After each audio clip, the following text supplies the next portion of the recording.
All right, and we're live. Sounds like it's a song ended. That was nice. Or just a break in it. Hello. Good to see you, E4. Welcome in. Thanks for stopping by on this rather odd weather Saturday evening. Glasses are filthy. Weenamir, hello. Welcome in. It's good to see you. How's everything looking so far? I messed with the focus settings a little bit more because I was not happy with the manual focus from from last week. I was happy that it didn't autofocus every 5 seconds, but I was also unhappy that everything looked a little fuzzy. I think there's a way to fix that if I use... I just looked up all the rest of the modes on there.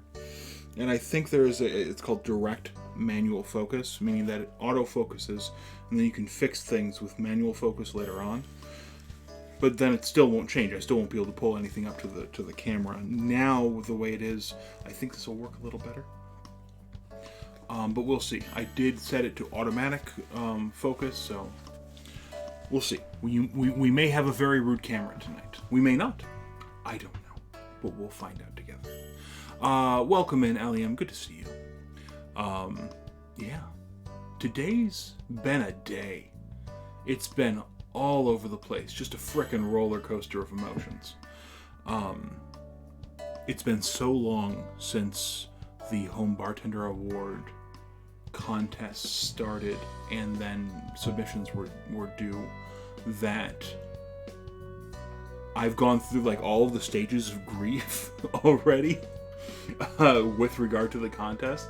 But yeah, there was always that tinge of excitement of maybe. And to have confirmation is tough, but not unexpected. Just means that my mood is a little sour. But I've got surprises for you all. You should check out your Weenamir, especially because you are currently a sub. Check out your emotes. There are a couple new ones in there. Have fun with them. Kalino Media, thank you so much.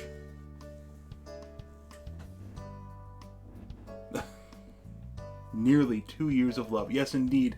Thank you so much for that sub. I really appreciate you, Media. You are a wonderful friend, and I am glad to know you. And for 23 whole months is kind of insane, and it's fantastic. So thank you. I will certainly let Lady Tree know that. Feel free to enjoy your fun new emotes. I did the simple animations on 2 of the standard ones. I realized that I still had 5 tier 1 emote slots, so I moved the yelling tree there. Oh, E4, thank you so much for the sub. You didn't have to do that. I appreciate you. 6 months. You're too kind. Thank you. Once again, I am headphoneless. I still haven't picked out new headphones, so if I miss anything, please let me know.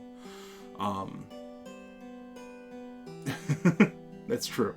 Lorander, welcome in. Good to see you as well. I hope you're doing well. Are you working tonight? But yes, so you've got excited tree. You've got color changing drink, which I've just labeled potion because why not? Marie, welcome in. Good to see you. Thanks for stopping by. And then we've also got yeah, not a problem. Yeah, you are fine. I appreciate you stopping by nonetheless. So, today is kind of a low-key stream. We're going to see how much energy I have. I don't have a ton right now. I will get to it, kind of the whole story of the day in just a second. But it's been a wild one. But yeah, so you've got... no, not sick. Not sick at all. Just contest results... plus free alcohol, plus driving the city in random March rain, and trying to make it through IKEA, which was fun, after they've lifted most of the mask requests. So it was a day. But alright, so let's get to it a little bit.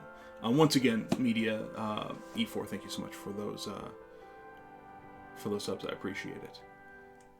we have gotten the results for the 2021 Home Bartender of the Year final 3. Not even for the final one, the final 3.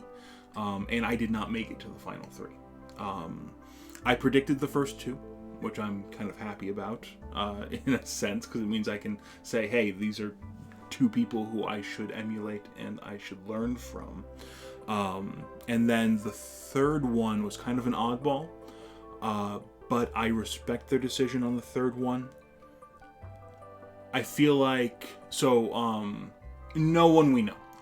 No one that was participating in that contest that we know, that I know of. Everyone was just from Instagram and some bigger accounts. That's fine. Dennis Gore, served by Soberon, a Belgian Instagrammer who teaches classes on all of this sort of thing. And then John Eats and Drinks. So John Eats and Drinks was the most interesting one for me because that recipe included a whole 1.5 ounces of Fernet, which is fine, but he chose a more mild one. Oh yes, 100%. All of them are immensely talented. And everyone in the contest was immensely talented. I feel lucky that I was included. Anyway, I'm not going to gripe about it too much. I feel sad because I put so much effort into it and I don't get anything out of it aside from the experience of being in there, right? But that's the way I've always been with these contests, where I just put too much of myself and my self-worth into the contests. So, now I'm going, well, what am I doing? What do I know? All sort of things. So. Oh, sure. Please, either tell me the brand, link them in Discord, however you feel like letting me know. I would love to know your thoughts on that. Again, what I used to get Anchor, Soundbud Curve, just Soundbud Curve, and those were discontinued, unfortunately. Yes, Eliam, they have an entire rubric, a 45-point rubric, and the winning drinks were 43, 42, 42. Feel free to DM me the link. I would love to know it. Let me pull up that rubric real quick, just so we can talk it through. Might as well. And you've all seen the pictures and hopefully read the posts. I think !BOTY still takes you to my submission, so you can read them if you want, because that was part of it. I believe I took a photo of it. 1 second. Library screenshot. Yes. All right. So since we were talking about this, thank you, Marie. I appreciate you. Hope you're doing well, by the way. I don't know if I said that. Bitter Dan, welcome in. Good to see you. Thanks for stopping by. We're just doing a chill stream. We haven't even gotten into talking about alcohol or anything else. We're just talking about the contest I was in and how I'm feeling about it and going from there. Eliam asked about the rubric. I can post it again. I think it's technically in the Discord somewhere. But this is the actual rubric. 10 points for replicability, how easy is a drink to replicate. 10 points for photo production. 10 points for concept. 10 points for recipe. And 5 points for quality of information. So I did reach out, and I'm hoping that I can actually see the scorecards at some point. Oh, by the way, could we get a shout out for Bitter Dan, by the way? If you're looking for someone who knows their stuff with regard to photography and cooking, go check out Bitter Dan. Thank you, Marie. I appreciate you. And Marie, I don't mean just make you spam commands, so I can always get up and do it myself. You do not have to linger. You see, this is this is how I always get after these sorts of things. I put myself into a contest like this, and then I start going how my time that I put into it wasn't worth as much as the other people who put their time into it. And I know that's not correct. That's just how my mind works. So it's something that I'm working through. We'll move past it in just a second. Anyway, I'm hoping to get those rubrics so I know what I can improve on and hopefully can improve in the future. Let's go on to the rest of the day. So, day started off just fine. I didn't sleep all that well last night, but, no indication of the contest ending today. About 1 o'clock, right before we were about to leave for the cities, the kind of announcement that today is the day came out, which was cool. And then we left, and basically, from leaving our house by the time we got to IKEA, that was when the first finalist was announced. So I'm like, okay, 1. I predicted it. That's fine. We're gonna go through it. And I didn't refresh my phone every 5 minutes at IKEA, although it was probably close, to try to get that. But it actually ended up taking 4 hours for the second one to get posted. So that was very frustrating. It wasn't too bad, but it was frustrating to me because there was a lot of anticipation for that. And then there was only 2 hours between the second and third one. I was actually, if they were going to do 4 hours in between each one, it would have been 10 o'clock on stream, and I could have seen the result and reacted live. I was kind of hoping for that as some sort of consolation, but that's okay. In between that, on the way home from IKEA, I stopped over at Dampwork Distillery, which is a small brandy distillery in the cities. And in January, they released an Obstler. So their master distiller, or their head distiller, is of German descent. And in Germany, a kind of a farm tradition is to take the fallen fruit, the fruit that you can't just eat or preserve in some other way, and ferment them, right? Fruit naturally ferments. So if you've got an orchard, you've got a lot of fermenting fruit there. Anyone who has walked through an orchard at the end of the growing season will know that smell. Miss Boston Bonbon, welcome in. Good to see you. I am doing all right, all things considered. How are you? I'm going to get up and give you a shout out because I don't feel like making my mods work. Ow, Marie. Thank you. Yes, if you like travel streamers and streamers who just have a wonderful energy, go check out Ms. Boston Bonbon. Also fantastic. Focus. What did you do? Oh no, you're good. Not at all. You're fine. We're having kind of a chill stream anyway. Didn't make it to the final round of a contest I had high hopes for, so we're working through that a little bit. I think we're mostly done. I'm done making everyone feel bad or listen to me be sad. That's really the thing. You guys aren't feeling bad. It's me, Anyway, on the way home from IKEA, we ended up stopping by Dampwork Distillery, again, a kind of a small European fruit brandy style distillery, and I appreciate that. Thank you. Yes, I've got to improve myself. That's the whole goal. This is actually why I welcome in, Bree. Good to see you.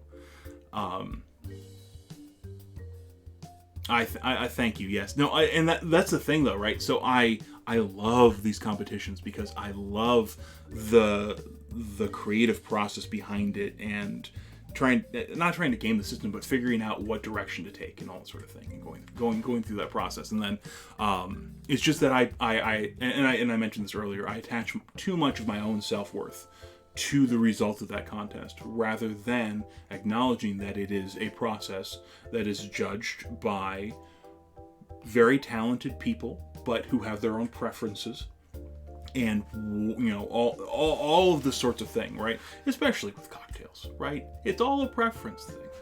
I really enjoyed my drinks, but that doesn't necessarily mean that they're going to do well on the menu of a bar. But that's fine. networking is a plus. I did get to meet a lot of fun people through this, so I appreciate that, Marie. Thank you. I do think that the stronger drink with the Leatherby's, I don't think I dialed that in well enough. I think I stuck with my first one, and then I think I stuck with my first concept too much. I should have gone through some other testing with it instead of just going, this is a concept, this is how to make the best of this concept. So I haven't yet. Again, they were just released today, and I don't have the ingredients for at least 2 of them because I don't have the specific fernets that they used. That's actually on the docket for next week, though. I don't think I'm going to be able to get all of the fernets. One of them I think is only available in Europe and like the bigger markets like New York, in the U.S. But I am. I know I can make one of them with some small substitutions, so I'm going to try at least one of them to see how it is and go from there. I keep on getting distracted because I keep on talking about myself, and I'm so sorry. Anyway, Danfork, fun place.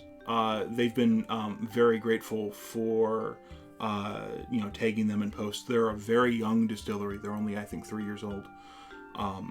They've got an immature brandy that is fantastic. I know Marie enjoys their products as well. I would have actually used their Fernet, their Pfeffen something. I don't remember the full name of it. But their house-made German-style Fernet. I would have used that in the contest, but unfortunately, they didn't. They don't have that in New York.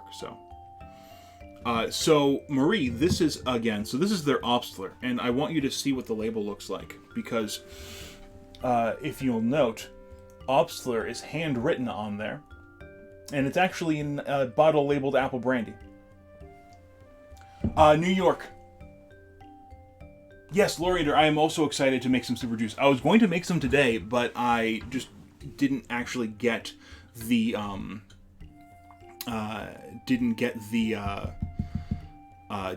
malic acid, so I can't make that yet.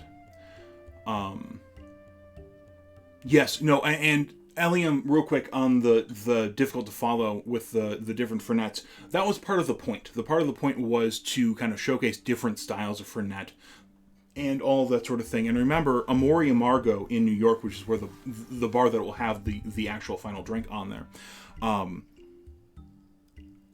it's a bitters tasting room. That's the entire point of the bar, and so they pride themselves on having an incredibly wide variety of all that sort of thing. This has Obstler handwritten on there because they only batch this on request. While they did do a release, they only batch it on request. And so, I sent them a message saying that I was on my way, and I'm actually glad that I did, because that way the main manager wasn't there to bottle it, so he had to talk to the shift manager to get it taken care of. I do have a disclaimer, though, with the rest of that interaction, because I still don't know what a bottle of this costs. Because they were very kind enough to give it to me. Alex of Ohio, welcome in. Good to see you. So, apparently I'm doing okay work, at least in promoting their products, and I'm very grateful for that. So, I have a first batch Obstler, which is,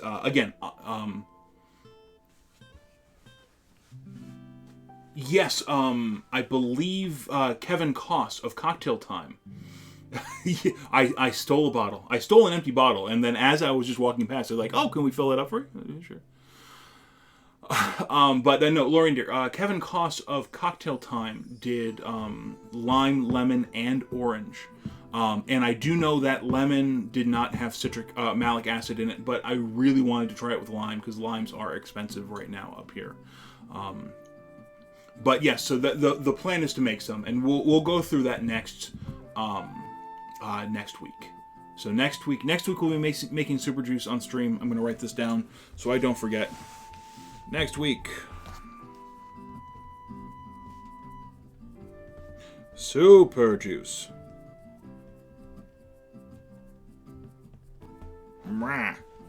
For those of you, yes, lime gives the least juice. But yeah, so again, very grateful that I was given a bottle of this. I'm very excited to try it out. I never finished explaining what an Obstler is. It means different things in different places, but it generally just means a fruit brandy from... it's oftentimes referred to a fruit brandy from an orchard fruit.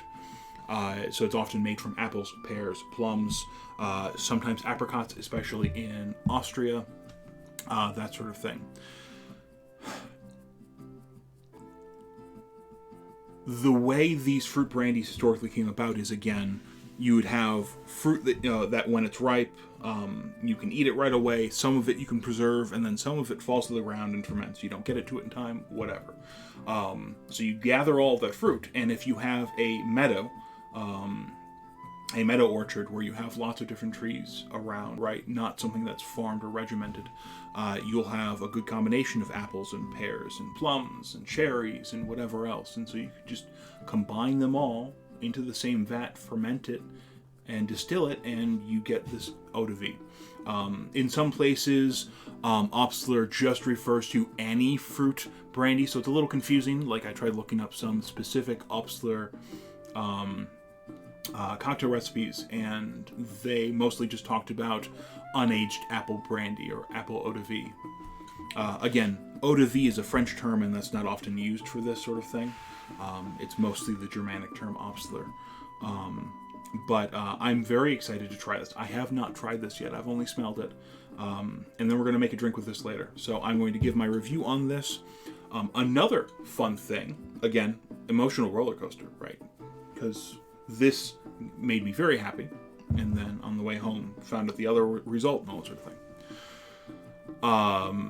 But yesterday... Oh, very nice. Yeah, oranges are ridiculous right now. I have one in my cooler. I'll get it out in a little bit. It is literally bigger than my fist. It is an absolutely gigantic orange, and I don't know what I'm going to do with it aside from just peels, right? But it is a lot to take in. What was I going to say? Oh, on Thursday.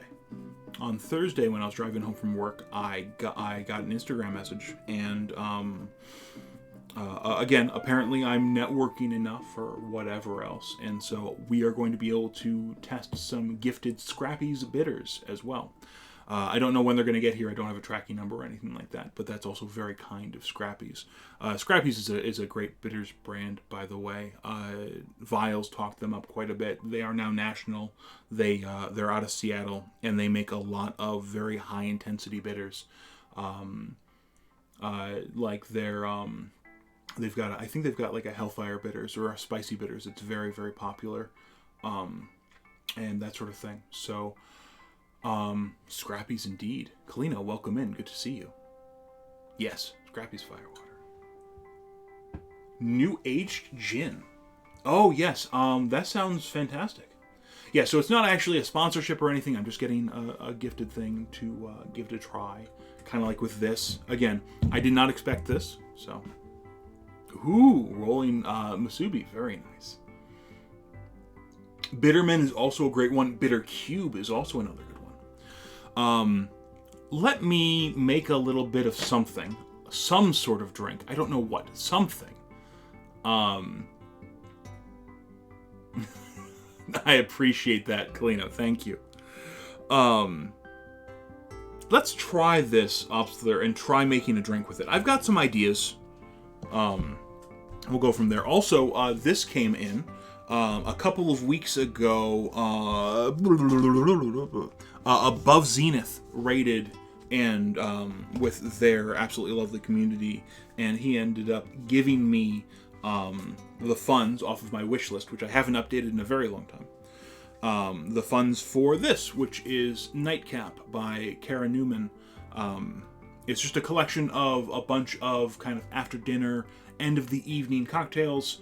It's very well put together. It's very fanciful, great pictures, all that sort of thing. Kara Newman is someone who I is someone who I respect. She is a spirits journalist, and I would eventually like to be a spirits journalist as well. So that's exciting. And yeah. So we're going to be hopefully making something out of here. I forgot to get seltzer before stream, so I may have to go and make some real quick, because that's supposed to be in there. But we'll go from there. For now, let's give this a try. So again, this is Obstler. It's a fruit brandy. I want to, because I'm feeling fancy, and I might as well. Oh yeah, no, it's a fantastic book. I've already made a cocktail out of this. I should not be gesturing with this much too expensive for me glass.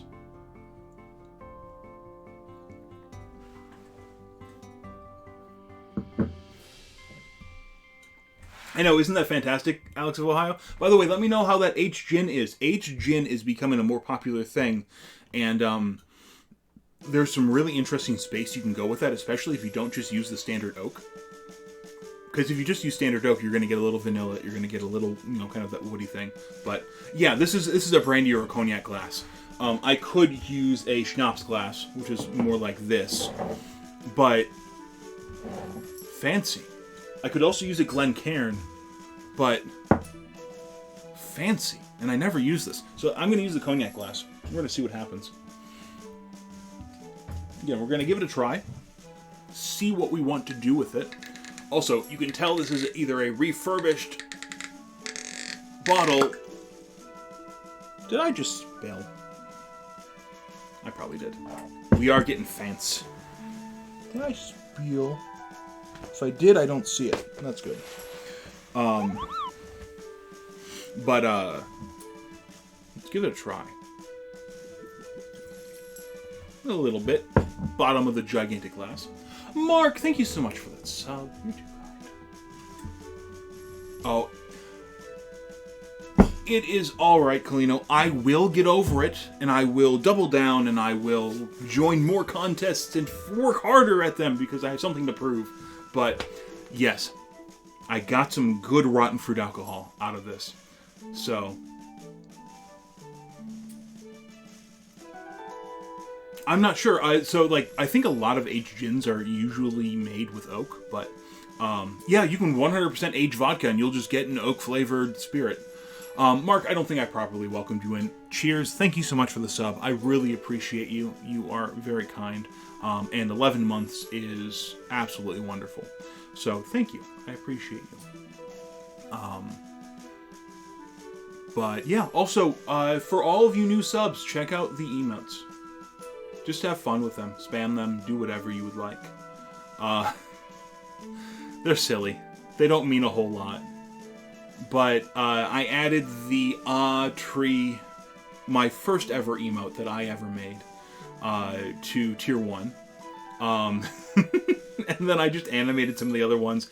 And then there is the ice carving GIF, which Kalino so kindly made for me. So I thought that the rave looked really cool on the drink. It looks very fancy.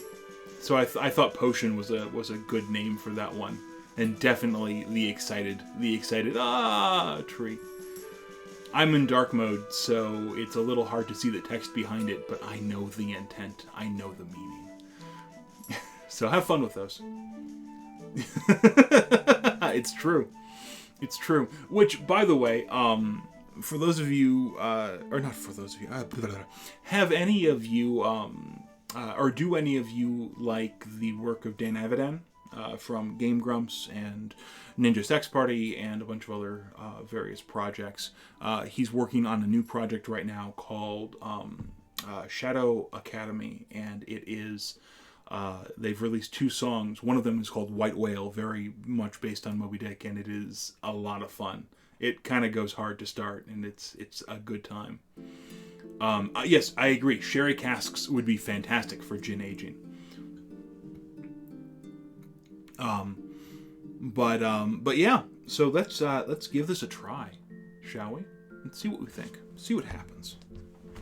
Why not? See, now I don't trust my palate. it's not true. I know it's not true, but I don't trust my palate. Oh yeah, NSP is still around. They've still put out stuff. He's done a couple of other things since then. Starbomb is of course popular. But yeah, Shadow Academy. It's the first couple are really good. I enjoy it. Very fragrant. So this is specifically, I believe, a combination of their apple and pear brandies, their eau de vies, and then they also add in a plum brandy.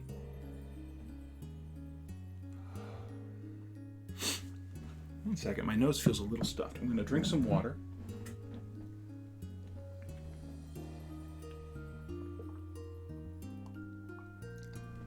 Okay, so it is autofocusing a little wonky there, but not too bad.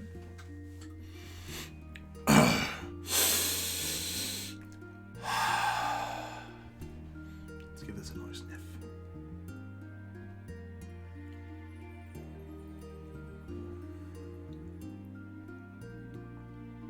Yeah, it's got kind of a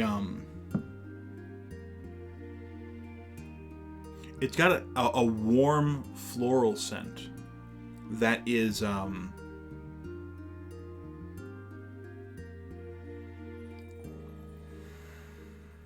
trying to identify that. Algernon, thank you so much. Welcome in. Good to see you. Yeah, it's almost, I guess warm floral is honey, but it's lighter than honey. It's not as sweet as honey. Definitely, kind of orchard blossom, which you get from a lot of fruit eau de vies, a lot of fruit obstlers.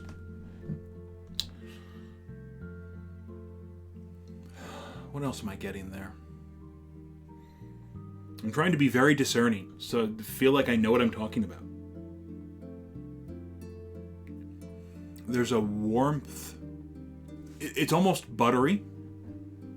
You almost get a little salt to it, which is interesting because salinity usually goes into alcohol, or it appears in alcohol when it is processed in a more saline environment, like by the sea. And this is produced in Minneapolis, so it's not by the sea. Stop it. Autofocus. Stop it.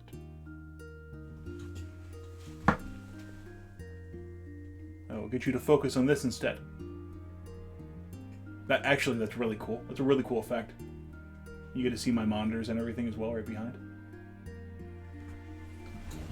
I am easily distracted. Let's give this a try.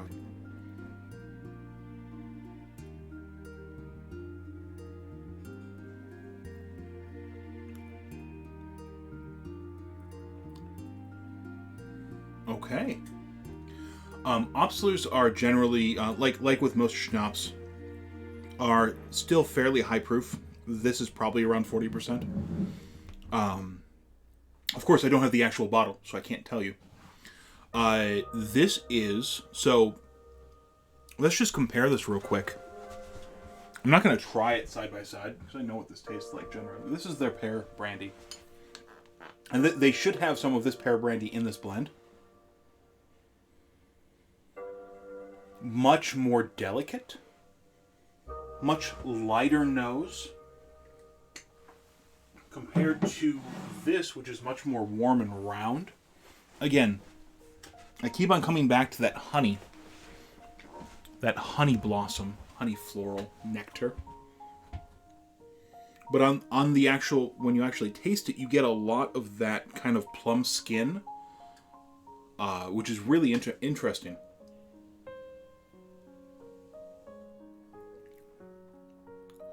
It's not like it's bitter, but again, it's...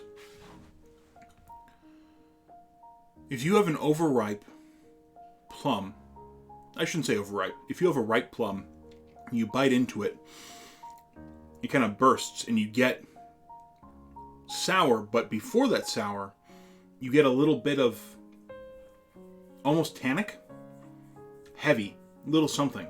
I do not have the language to describe what I am experiencing. I am trying. It is like biting into a ripe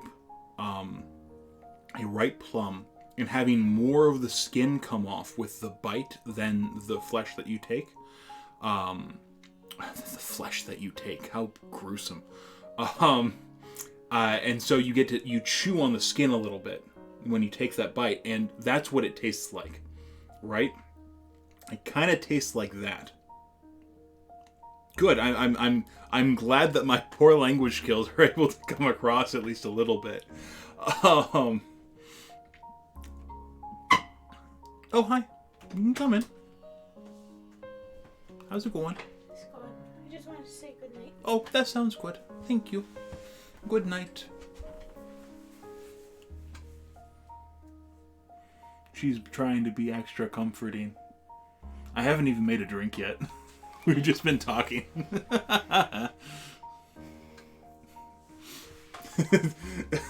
Why, Brenty? Yep. The Flesh That You Take. New book coming summer 2022. I described the taste of this as being at least partially reminiscent of if you take a bite of a plum and you take a bite and your teeth bite into the flesh a little bit, but you like pull off more skin than the actual flesh of the fruit, and you chew on that skin a little bit. And it's not bad, but it's this isn't bitter or anything like that. But Kalino goes, "Hold him for us." Mark says, "Hi, Lady Tree." Wiener says, "You came in at an awkward time." It happens. It's fine. Bree, we are tasting Obstler, a locally made Obstler, which is basically a blend of fruit brandies in this instance. Yeah, feel free. Too boozy on the nose? Yeah, I shouldn't have stuck my nose right You there. probably shouldn't have stuck your nose right in there. You good? Mm-hmm. How are your sinuses doing? They're clear. They're clear.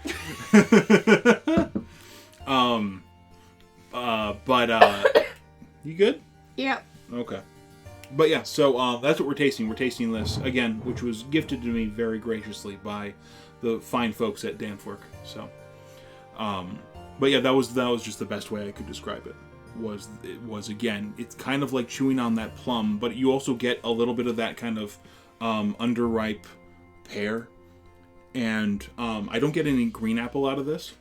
Undamaged Pizza, what's up? Good to see you. Welcome in. Thanks for stopping by. From my angle, the camera is blocking most of the chat. I understand, and it's even blocking some of it for me.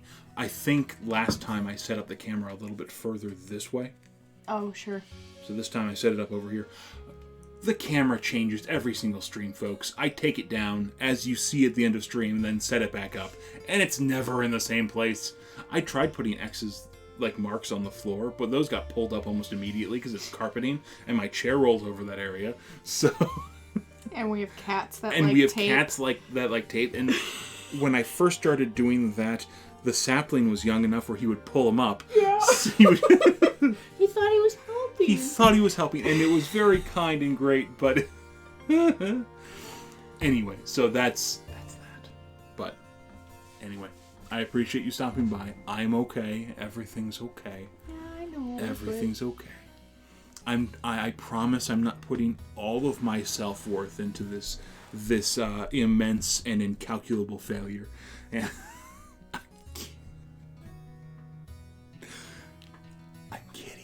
I'm kidding. It wasn't even a cash prize. I mean, it was notoriety. Thanks, media. Sort of. A little hole in the wall bar. Hole in the wall bar for a top 100 bar in the world. Okay. It is. I'm doing that wife thing where I'm putting him down to make you feel better. I know. By and by, that was probably me. Media says to thank you for letting me be on stream for 2 years, because she subbed for like 23 months. That was the... Dang. So, anyway, I wanted to pass that along. Yeah, it's been 2 years. It will be 2 years on April 11th, I believe. On my mom's birthday. Yes.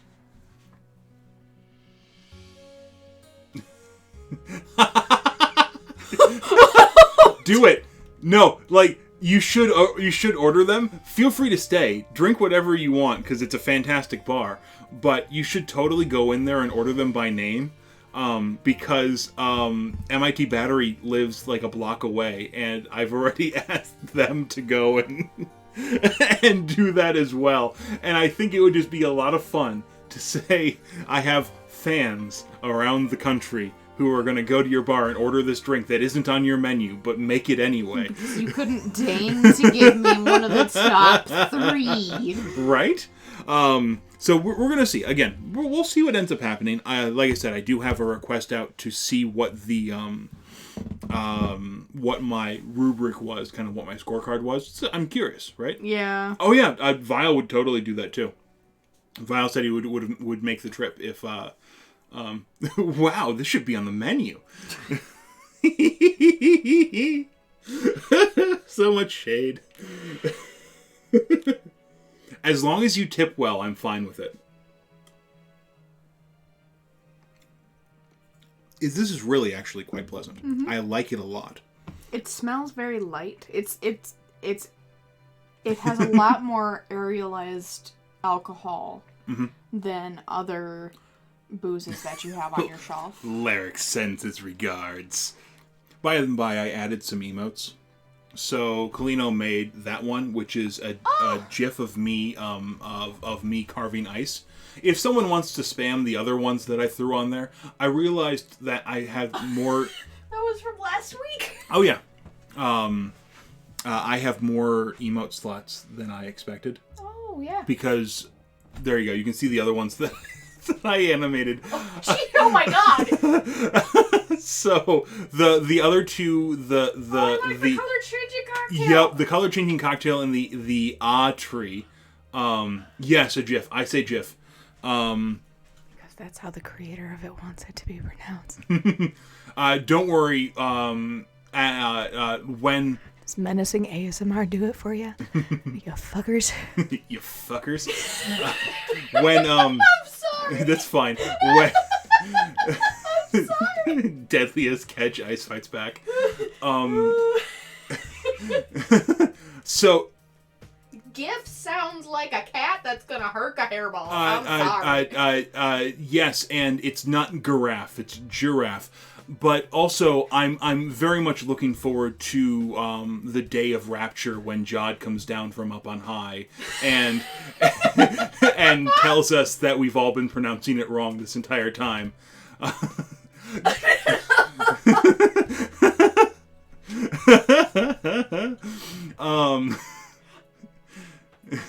As an ace person, I don't know how to understand that.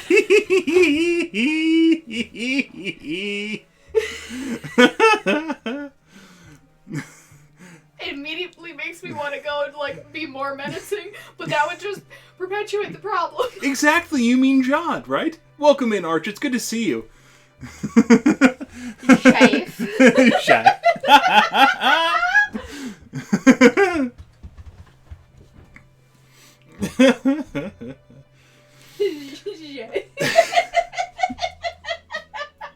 Jafe is wonderful. I do love Jafe. Oh god damn it! Would you just call it a J-pig then? It just feels funny to say. Nah. Jif. Mm-hmm. We should read Breeze. What is it? Yeah. Specifically Demi, but definitely under the Ace umbrella. Mm-hmm. I like the big J. I don't know what it's for, but I like the big J. It looks like a Nintendo letter of some kind. Of some kind, yeah. Yay! Ace Club! Thank you, Mark. Mm-hmm. What? Nothing. I thought you were going to do some more harsh ASMR. Or menacing ASMR. Well, I mean, I don't know.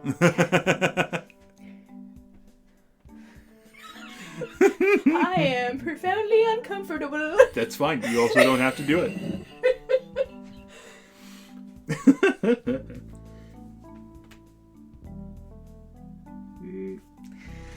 That's the only problem with these snifters is that when you're trying to drink just a tiny little bit, you've really got to throw your head back. Like, I in my head, I'm now determined to make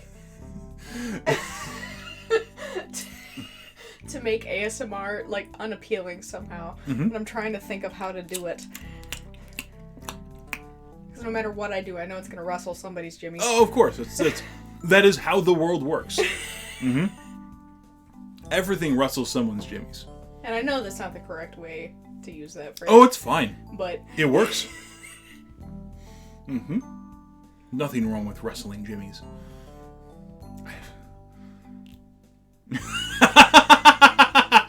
It's okay. I also have issues with mouth sounds, so that's why I did it. The phrase works. The phrase works. I am generally a brandy snifter kind of person. I was looking at the time. Oh yeah, no, it's okay. It's not too late. Not yet. I just like how a snifter looks and feels, and I feel like they're super fancy, so I feel super fancy when I'm drinking out of them. It's kind of like me and Tom Collins glasses. Exactly, right? I don't mind a Glencairn. They're easier to drink out of. I like the nose that you get out of this than out of this.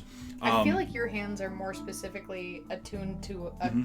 Oh, we've got cats. We've got cats incoming. Oh. Hi, Bard. Hi, Bard. You want to jump up here? For me, it's mostly crunching. Yeah, come on. Hi. Yeah, I don't eat chips or popcorn around him. Or rather, I will mention if I am having a particularly stressful day, and I would prefer no chips or popcorn around me. Well, yeah. Well, I just tried not to because misophonia is it's a form of synesthesia, and it's not something that you can just turn off.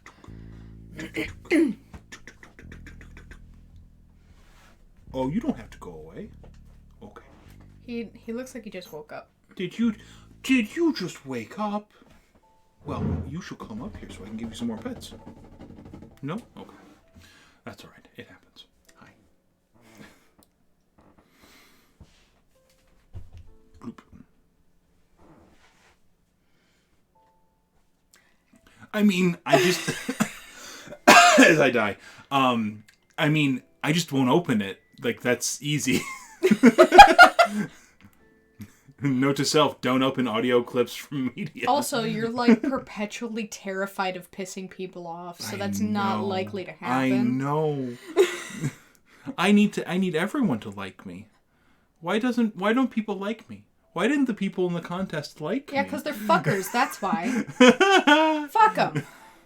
Or alternatively, there was just also other people who did a good job in the contest. Yeah, I know, but fuck them. They don't have to like you. You don't have to have them like you. Fuck them. I'm not saying damn them to hell. I'm saying fuck them. Get them out of your mind. Oh, I know. Oh. I'm reading chat. I can't see it. No, I know. It is a flawed system. Well, that was the most freeing thing that happened to me in my late 20s was realizing I don't give a shit if this person likes me or not. Oh yeah, no. Right now, right now that is right now that is solely reserved for people in authority. Yeah. Like I gotcha. And friends, of course, but depending on how you want to view hierarchical structures based on my current mental state, friends are also figures of authority. Well, there's your problem. I know, right? Hi, Bard. You're back again. What you doing? Do you want Mama to go to bed? Probably. He wants to curl up right by my butt like he usually does. That's how I knew it wasn't you that jumped on the food dish this morning. Woke up to something that sounded like the ceramic had exploded. Turns out Broggy Boogerface jumped on the dish from the windowsill and flung food all over the room. Like a cartoon catapult. Ah! It was in the hallway. Like a cartoon catapult. At 4:30 this morning. Oh, the carbonation. Ah! Focus! What are you doing? I did put it back on autofocus because I wanted it, and it's actually been behaving pretty well so far. But it does jump in and out still a little bit. I need to do more research on it. I know. Exclamation point rude. Exclamation point rude. There's Bard. Okay, I think Bard does want you to go to bed. Okay. That's okay. Thank you so much for saying hi. I appreciate it. I love you.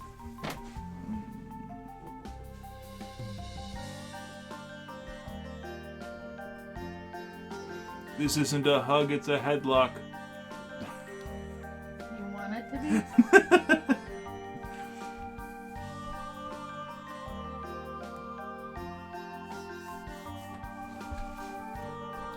I love you. I love you too. Your community loves you. Thank you, community. Your breath smells like that stuff. You can kiss me when you come to bed. Sounds good. Have a wonderful night. Wonderful night. Wonderful night. Yeah, I'm gonna go bury myself alive. Okay, go fuck yourselves. Take care.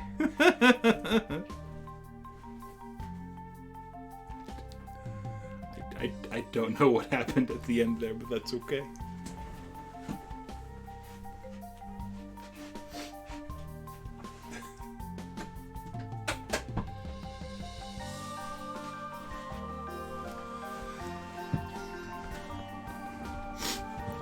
So anyway, getting some real plum skin notes off of this with a good little floral touch to it, a little bit of dried fruit. Yep, no, I get it. I understand.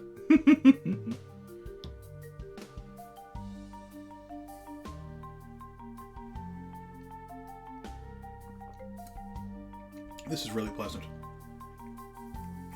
Hello. Welcome in, Ren.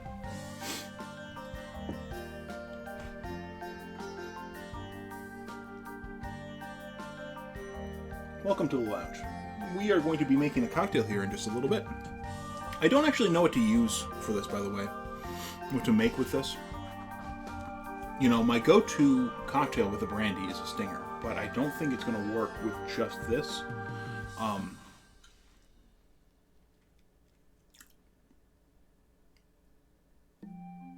I mean, brandy in general.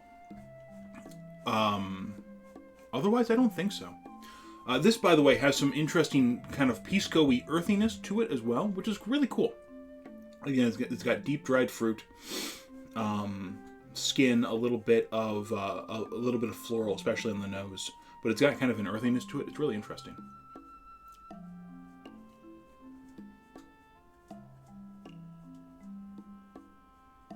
Oh, very nice. I don't actually know if I have knowingly consumed Jose Cuervo. Not a bad thing by any means. It's just not something I've experienced. I'm sure I've had it at a bar at some point, but I've never asked for it by name. Ooh, Bree, what was your dangerous drink? How was your stream, by the way, Ren? Trying to think of what direction I want to take this. Again, I don't want to go in the stinger, take it down the stinger route. Although that would be very tasty, especially with my apple mint. I could go again, kind of pisco soury, or go down the route of a pisco drink, and see what you think. That's actually what Danforth Distillery suggests for their pear brandy. That's what they put on the tag instead of my cocktail. Which is fine. I was thinking of something with like a grapefruit bitters. Maybe I just make it an old-fashioned with it. But that's tough because it is a clear spirit, so it doesn't have that body that you really want with an old-fashioned. Could just do a martini of sorts. A little sherry. A little fortified wine of some sort. What do I have? Because thyme goes really well with all of these fruit. Give this a smell. I've got my Noily Pret dry vermouth.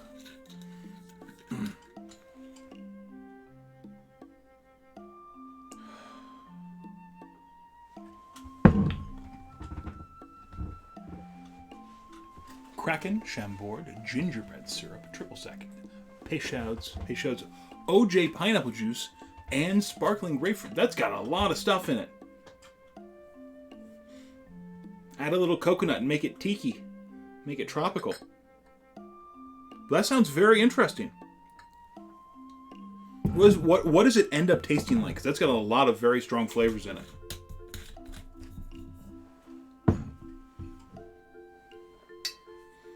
It does sound sweet.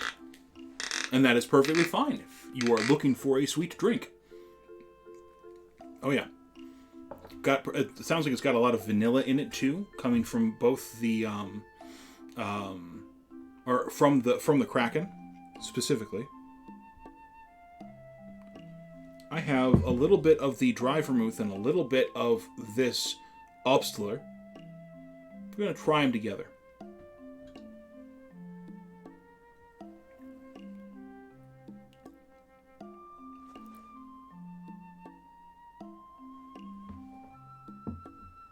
Gum syrup is a lot of fun. Oh yeah. You're hiding that alcohol well. And again, our philosophy here is that you can't go wrong when drinking alcohol as long as you are not abusing it. Know your own limits and drink what you enjoy. That is the important part.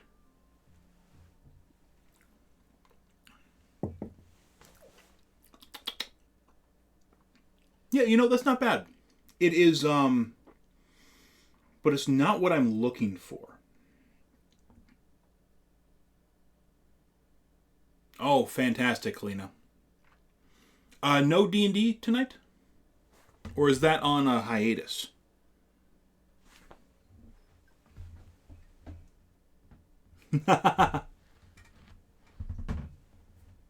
Oh, really? Now,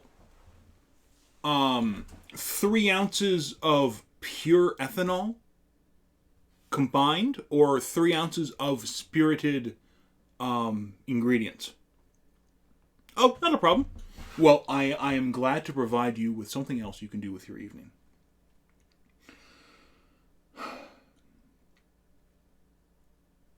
Really? That's interesting. I can see it, but that's interesting. Also, 3 ounces of ethanol in a drink is a lot, so I wouldn't recommend that either. What else do we have over here that would work well with it? A little sweet vermouth.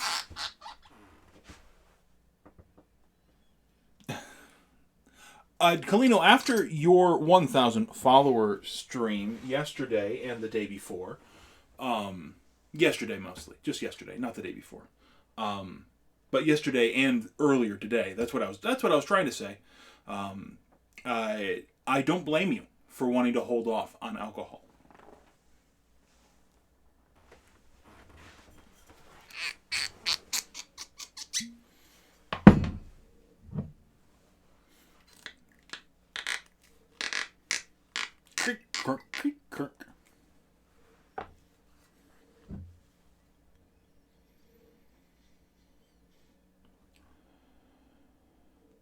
Oh, that's fantastic. I'm really glad to hear that. It sounded like you paced yourself really well. Because you had such a long stream, you were really able to pace yourself. Oh, that's interesting. I wonder if that's a thing.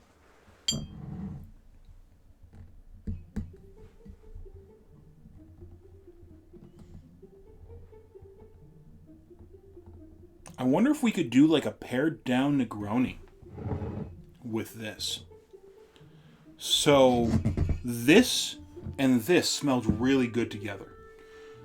So, okay, here's what we're going to do. We're going to start trying some stuff. This is what we like to do on stream, or one of the many things. We like to experiment. So, this is Carpano Antica. Carpano Antica formula, which is a style of sweet vermouth. One of the oldest, if not the oldest, but it's at least oldest marketed, I should say. People have been adding herbs to wine since the Roman times. Bar spoon of that. Science! Nothing wrong with a margarita. What are your preferred specs, Ren?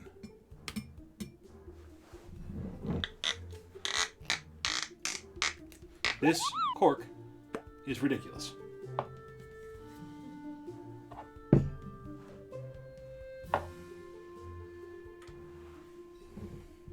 Oh, thank you, Hoofhearted. Cheers.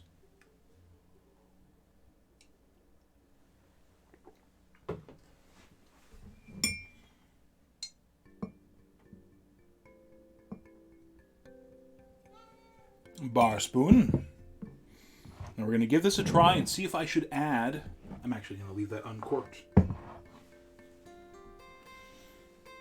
little bit of a sip.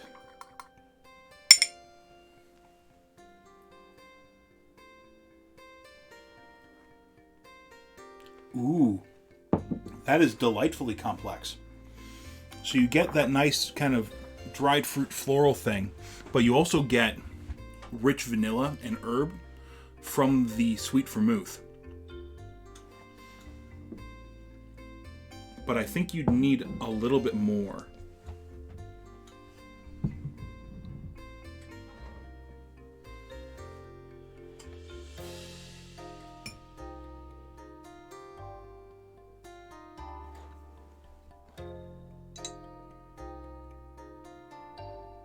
Second bar spoon. We are now at 2 bar spoons to 1 bar spoon. Ooh. Oh, that sounds absolutely delicious, Eliam. That sounds fantastic.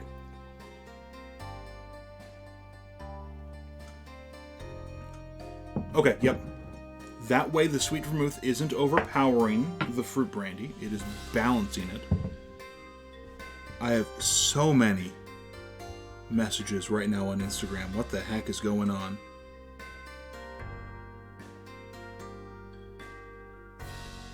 Oh, I don't like that. I don't like it when people send me a message saying, hey, I followed you. You want to follow me back? Seems weird. Well, good luck. Keep on clicking on that chest. I hope you guys, I hope you get it so I can have more content in the future. All of my former regulars all have their drinks made. They don't want to do it again, so. Now, let us try this with a, I think with... This one says they've got 800 followers, so I don't know. We're going to try it with a little Amaro. Or with Aperol, rather. Technically not an Amaro, it is a bitter. An Amer.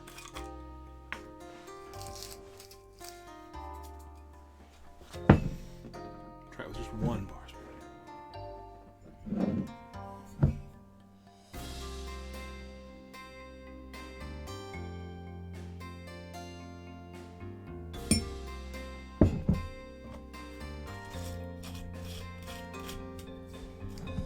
I was really thinking of doing this with something with hops in it, like my IPA Amaro, because a lot of recipes that I saw online had like hopped bitters, but that may be too much because that IPA Amaro is really quite bitter.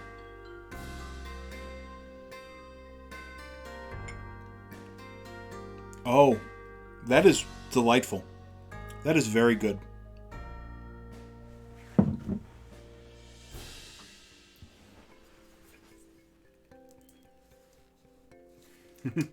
I know, I misspoke. More demerits for the bartender. Doesn't do well in the contest. Doesn't know his bitters from his Amaro.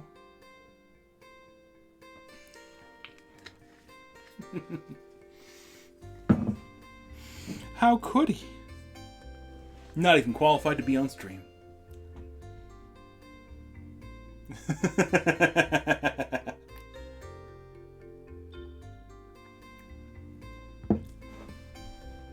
Oh yeah.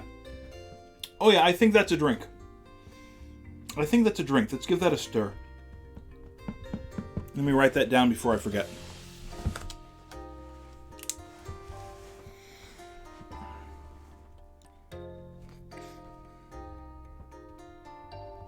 Two Obstler, one Carpano,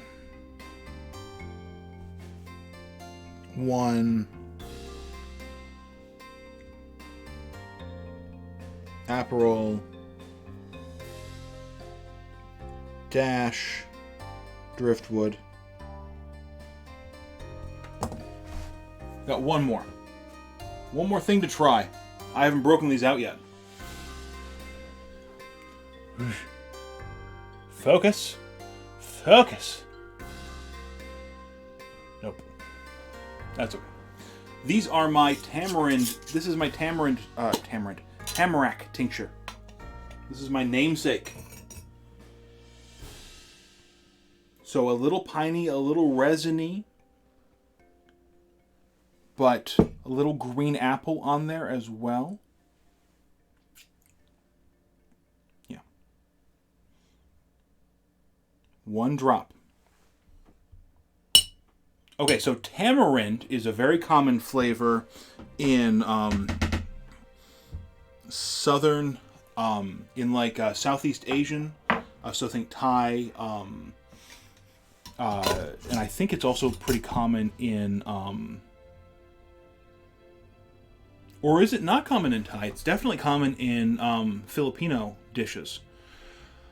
Oh, Dread, welcome in. Thanks for stopping by. First time chatter. I appreciate you. It's good to see you. So yeah, tamarind is very tart, kind of raisiny. I really like it. I really like it paired with chocolate, hence my chocolate tamarind bitters. I like to add water to it and cook it down a little bit and then add some sugar to it. Kind of make a tamarind paste. Otherwise you can use it in stews or infuse with it. I like it a lot. And then tamarack is actually a kind of deciduous conifer. It's a pine tree of sorts, except it's a larch. That's what my name is in scientific parlance. Larix laricina is the tamarack larch.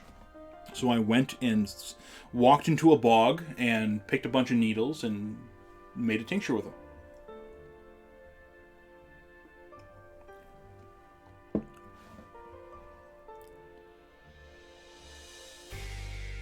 The tamarack just gives it just a little bit of an edge, a little bit of an aromatic edge that I think you lose by not using gin.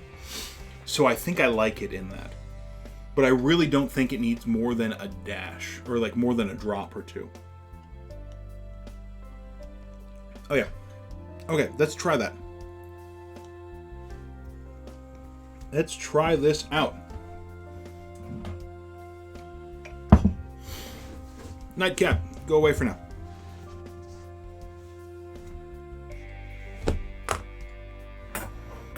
Fancy glass. I will drink the remnants.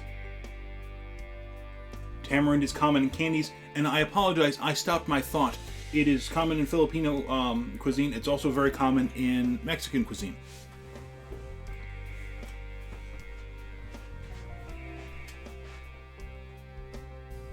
And Eliam, I'm not sure if it's common where you are as well. If it's spread throughout, or if it's mostly a Mexico thing.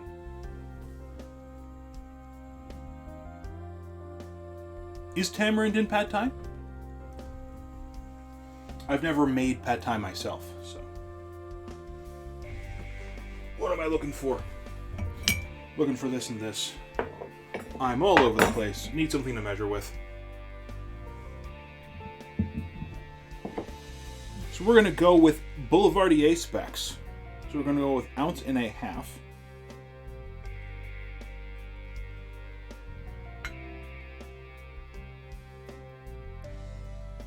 Yes, welcome in, Dreadlorus. As you can tell, this is a lot more chill of a stream than Kalino's. I do not start the party like Kalino does. Especially not on a day like today. Otherwise, everything's great. There we go.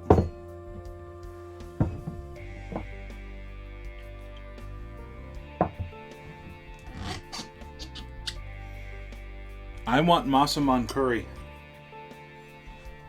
We were almost going to go and get Thai, but we were too hungry, so we stopped in the cities and got something. Just fast food.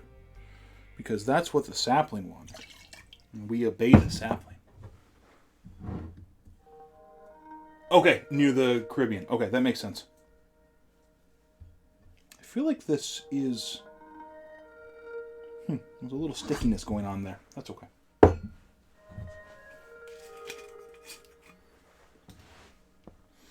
Yeah, so it must be a Caribbean thing.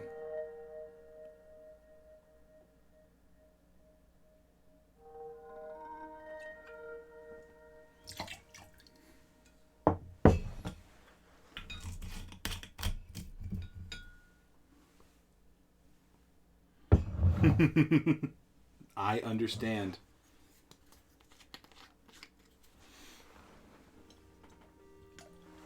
Good dash of the driftwood. Then...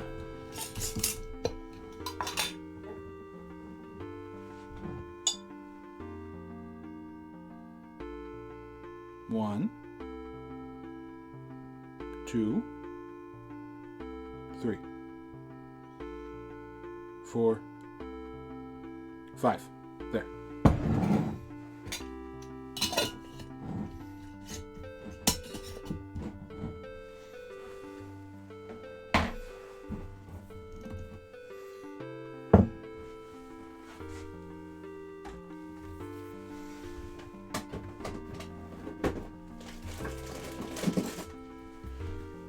Okay, before we put this ice cube in here, let's get our glass ready. We are, of course, going to be serving it in one of my branded glasses. Nope.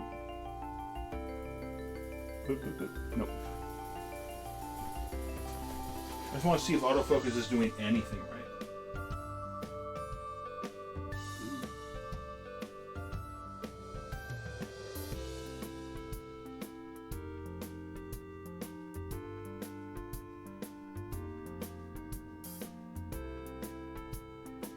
The answer is no.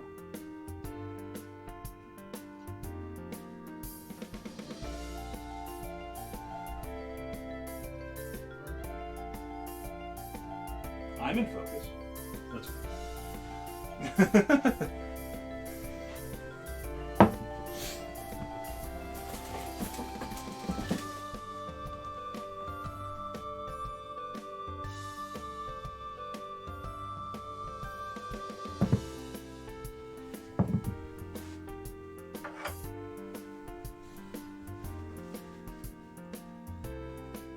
Af, welcome in.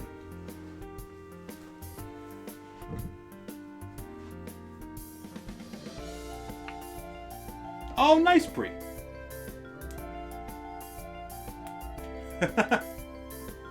Banger to dance to, that's nice.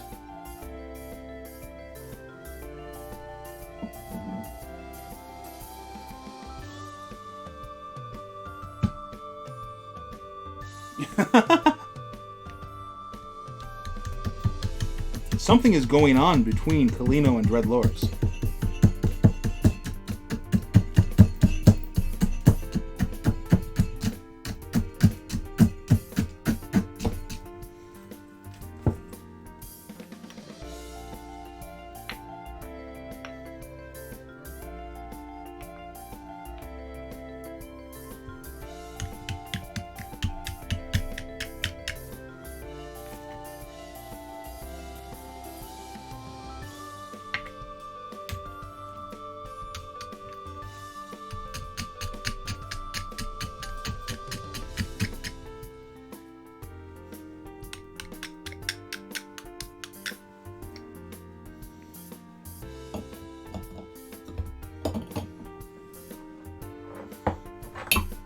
You can stir down. Can you stir down? Ursula, hello, welcome in. It's good to see you.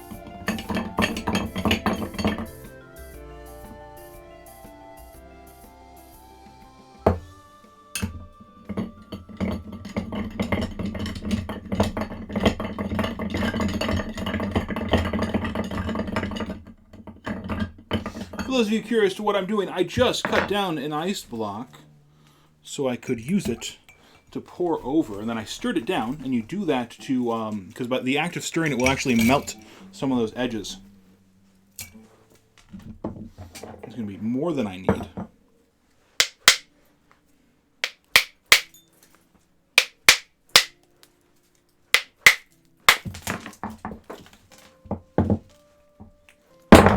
Slippery!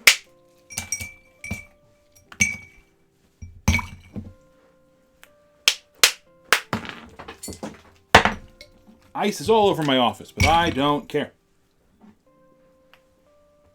Should be enough.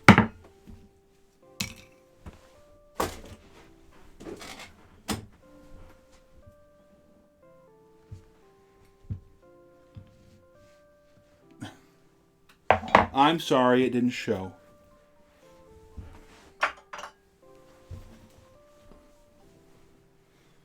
Give this a quick stir after I clean up the area.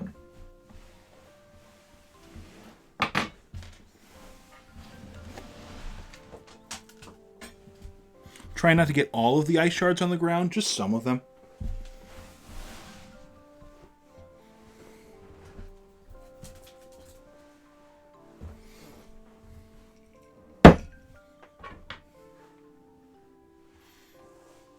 Oh, thank you. No, this is a, so I was gifted a bottle of Obstler, which is a apple, pear, and plum eau de vie, unaged brandy.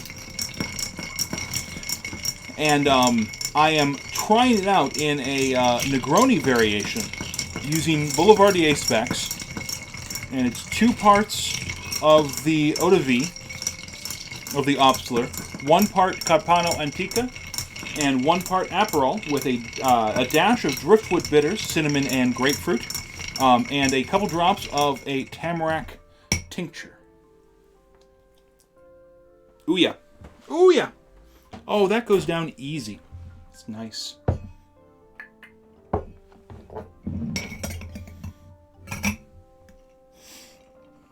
Pour it right over that ice block.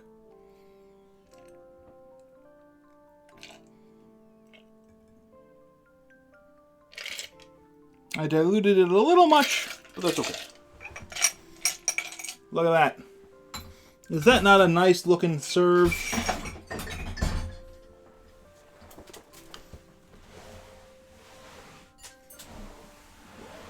I'm getting ice shards absolutely everywhere.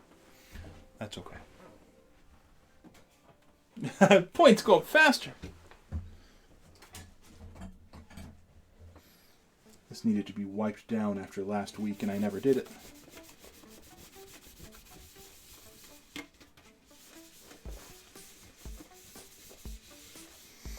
Trying to be gentle with the painted metal.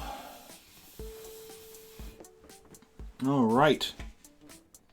Looks pretty good. A little chip in the paint there, but that's fine.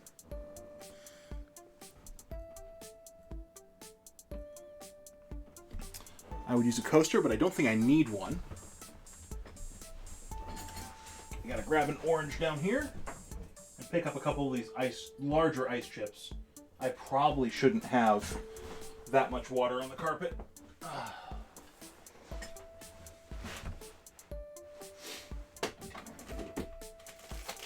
And then, as promised, here's this absolutely gigantic orange that we got. So, don't they look great together? A Greek mojito. What goes in a Greek mojito? I still prefer the other peeler. It's just downstairs. And I can still do good work with this.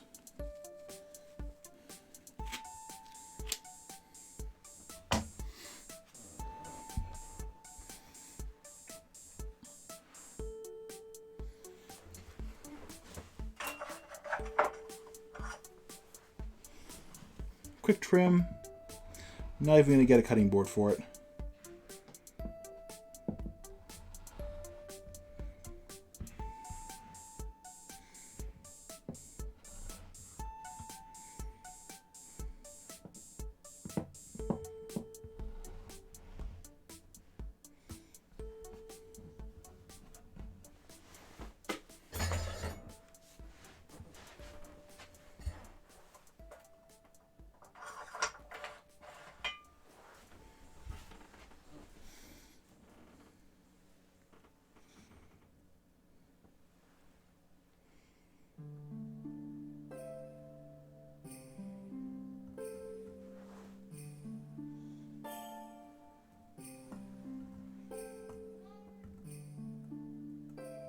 Something like that.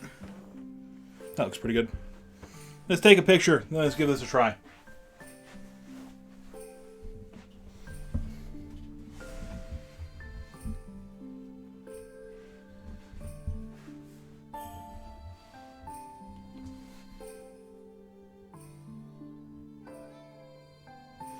I'm not letting you in here, Bard. No matter how much you meow. No, I'm not going to bed yet.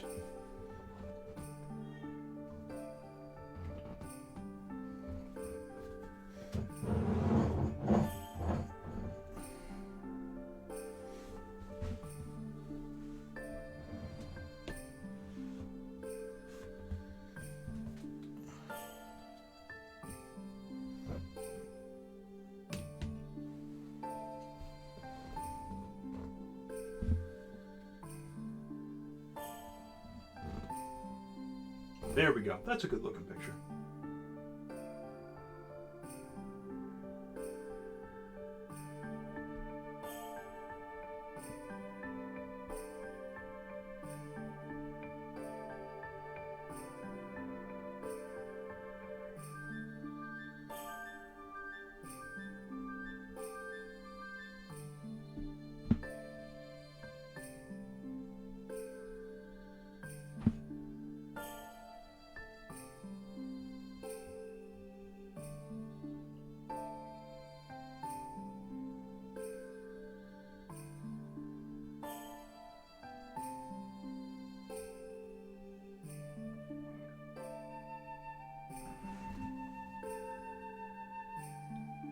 Oh yeah, I like that pick. Good, good.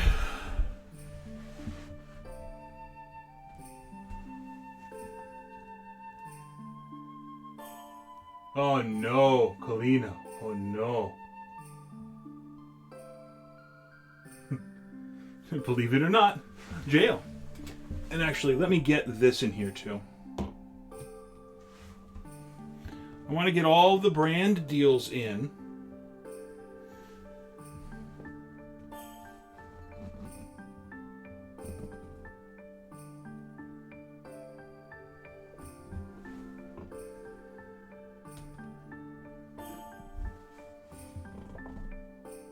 Nah.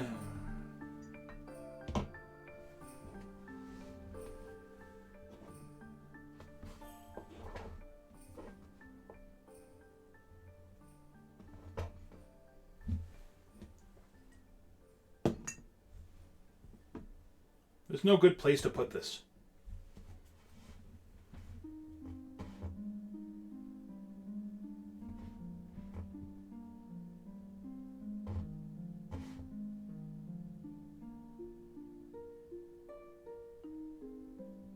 There. Now I've got everything.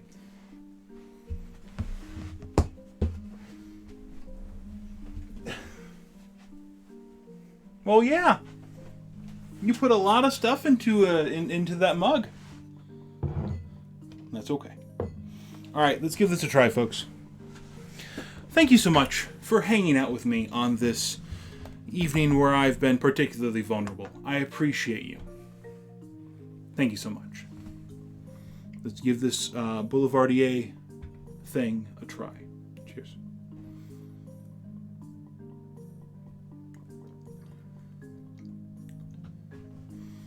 Oh, that's nice.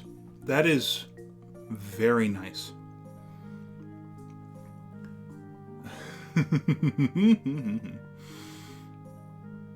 I think the rave cocktails are great. I should really make more of those pixel arts, and the pixel art drinks have a variety of them in there. Fill the rest of the slots with that, and then just rave them because it's fun.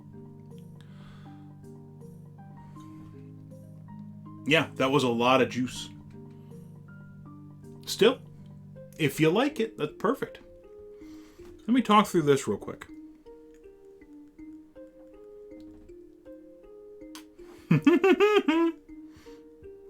I'm glad you like it. I really am. Again, that was just kind of they have this feature now. That's really neat.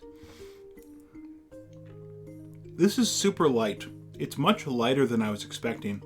You get a little bit of that... you can. You get a little bit of that bitterness from the Aperol, but it's not much. On the nose, you're still getting all of that dried fruit, but it's paired really nicely with the kind of it's not dark, with the what's the word I'm looking for?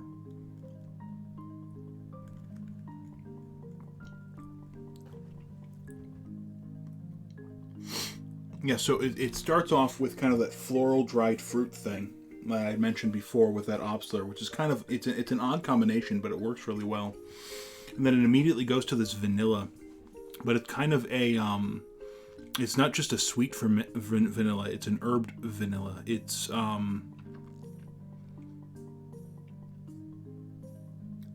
almost a savory vanilla with the Carpano Antica, which is mitigated by that sweet white, or the sweet red wine. The Aperol is... oh, that's okay, yeah, feel free to restart it. The Aperol is giving these very nice, fresh orange and grapefruit notes in there, while the Driftwood bitters are bringing in a deep grapefruit oil flavor, but it's just kind of bursting with dried fruit and citrus.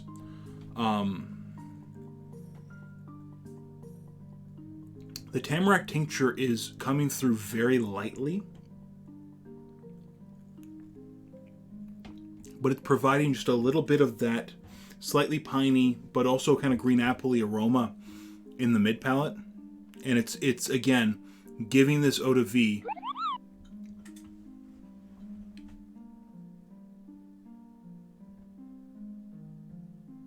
it's entered month 4. My goodness. Yes. Thanks to DJ for that. There you go. I'm glad you were able to make it work. That's fantastic. But yeah, it's very light, but it's very flavorful. It's obviously not as bitter as a Negroni normally is, but I would say that this holds up against a Boulevardier any day of the week. Boulevardiers tend to be a little bit too sweet, a little bit too vanilla-y.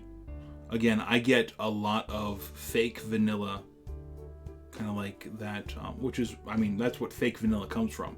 Fake vanilla flavor comes from oak. It doesn't come from actual vanilla beans. Or any other chemical synthesis. They literally take sawdust and they make vanilla out of it. It's really interesting. But yeah, that's what I'm getting out of it. It's complex, but very light and refreshing, and really nice. It's really nice. And I don't think I've made a Negroni variant with a brandy before. Or if I have, it's been a while. But this is a very nice sipper. I like this a lot. Oh yeah. No, again, if you get an artificially flavored vanilla extract, it's most likely coming from vanillin pulled from oak sawdust. And again, nothing wrong with that. It's great that we are getting use out of everything when it comes to that sort of thing.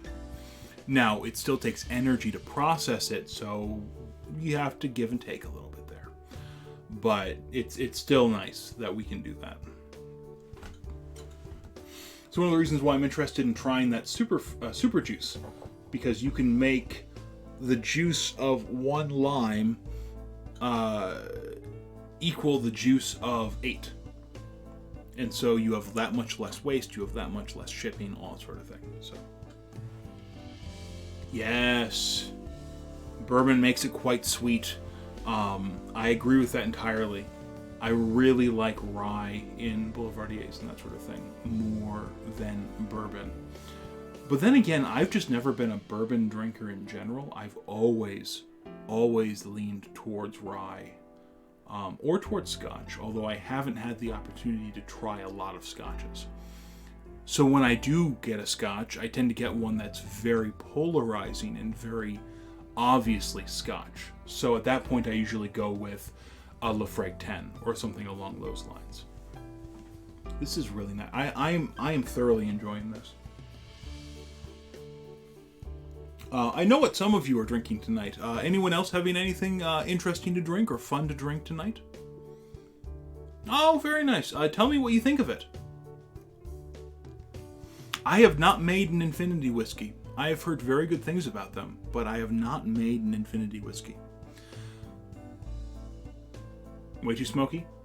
Even like Highland, or even Lowland scotches, where it's kind of it's supposed to be more fruity, and it's they stay away from peat altogether generally.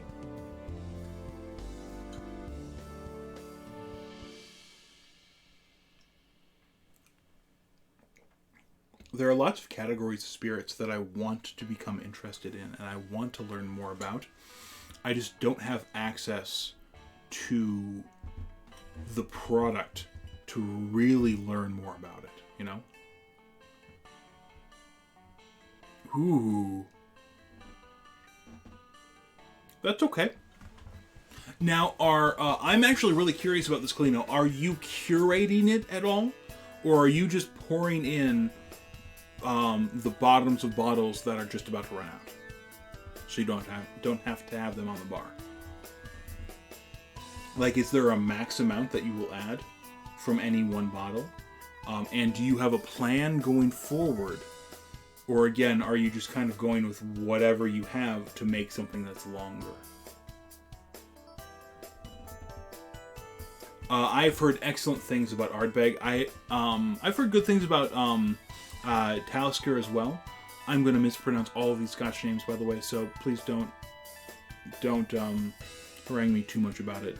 Correct me gently, and I will try to change. I've heard really good things about Highland Park, and how Highland Park is in a lot of blends. Oh, sure.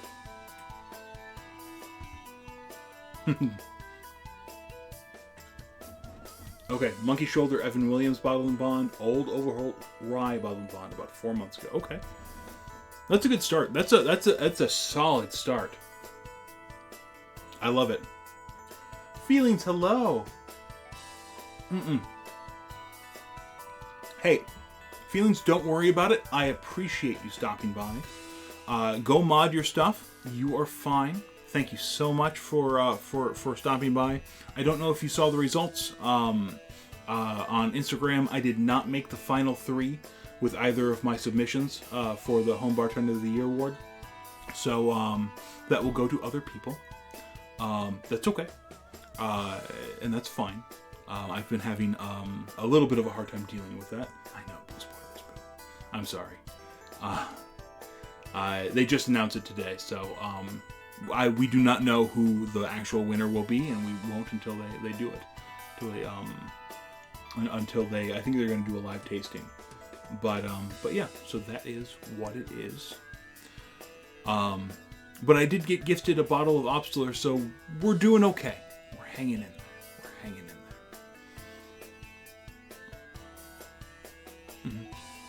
But Bree, do not feel pressured to drink scotch if it's not something that you are interested in trying, or if it's not something that you want to explore further. It's perfectly fine to say that you are not into something. Perfectly legitimate to express that.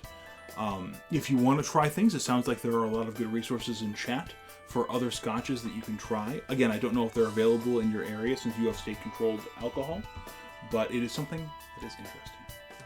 All right, well, I appreciate that, feelings. I really do. Oh, Half-Hearted, thank you. Again, I appreciate it. Thank you.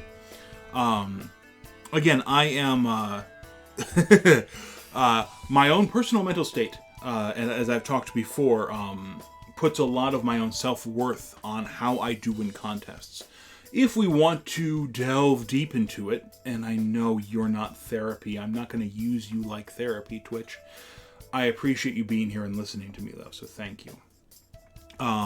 It definitely ties into the praise that I was given as a student and how I was forced into, or ushered into, I shouldn't say forced, ushered into a lot of the gifted and advanced classes. And I was praised for that, but then immediately punished if my grade slipped a little bit. And I was immediately taken out of those classes. And so I learned very quickly to be very to tie again my self-worth into how I do in classes, how I do on grades and tests and that sort of thing. So yeah, no, Brie, I completely understand. So scotch is too expensive to just try out. I agree entirely. I think that would be the benefit of one of those subscription packages. Like, I don't know if Lever does one or if, whoever else. But I know that it is tough to try scotches. Kind of like I really want to try Armagnac. I would love to get to know Armagnac more. But because Armagnac is so region controlled and they don't produce very many bottles, and not very many of them make it over to the US, it's hard to get Armagnac at a reasonable price. So I would love to try more of that fantastic Pie Spice brandy. It's not all Pie Spice, but a lot of it is. But it's not something that I can afford to start trying, right? Excuse me. So I have to get into the industry first so I can start drinking more Armagnac. But yes, again, welcome in, Half-Hearted. I appreciate you stopping by. Thank you so much. I know you did the hydrate earlier, so I appreciate the lurk.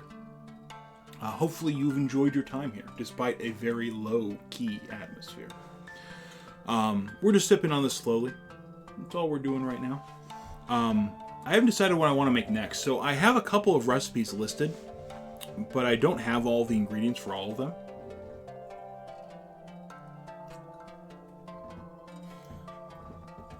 It's all about getting it to me, feelings.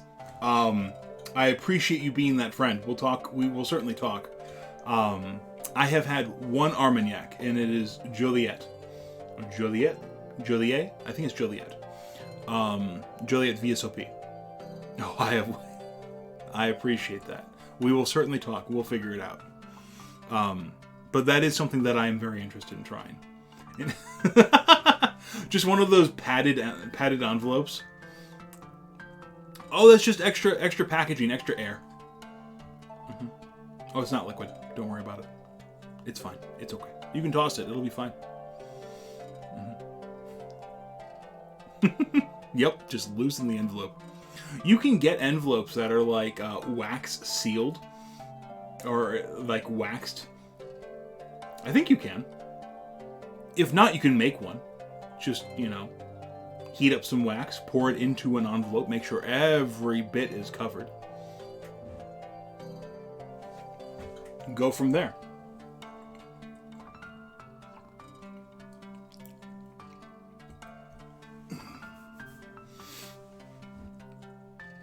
Just random. Yep. Hope this works. There you go. I love it. Use a syringe. To put it in the bubbles in the bubble mailer. But if you put it in with a syringe, it'll leak through the hole that you've made with the syringe. Unless you can you could use, I suppose, a heat gun to kind of seal it back up, or a torch of some sort. I could see that working.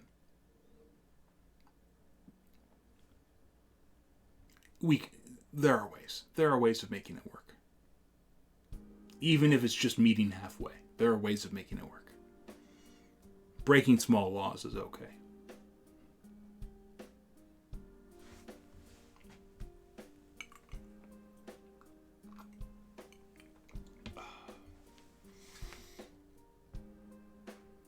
That's boozier than I think I expected.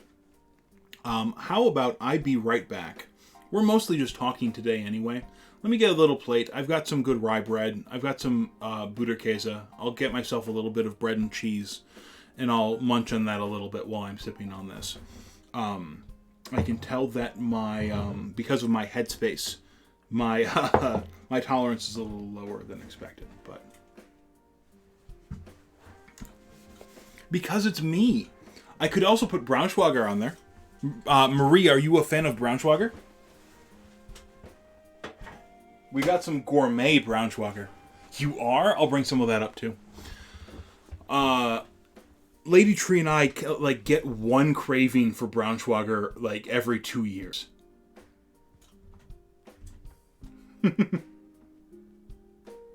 Oh yeah, no, and you can certainly ship things without declaring it. That's fine.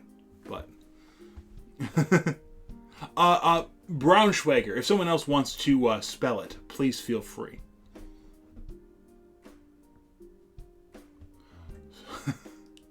Sriracha soaked Toscano cheese, crackers, ice cream, alcohol, and spam musubi. I have actually never had musubi. Kalino, you'll have to make me musubi sometime. That sounds fantastic. I'll be right back.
Bart is being such a good kitty and just sleeping on my chair outside. It's so good.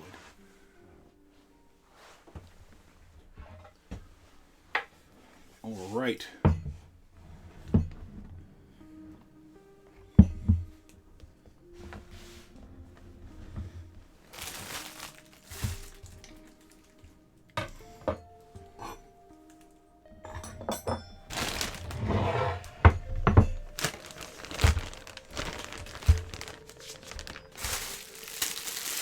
Yeah, I'll grab some homemade pickles too.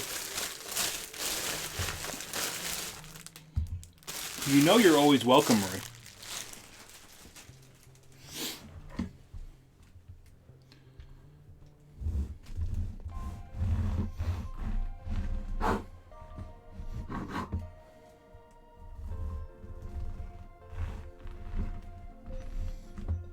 Just big old chunks of bread.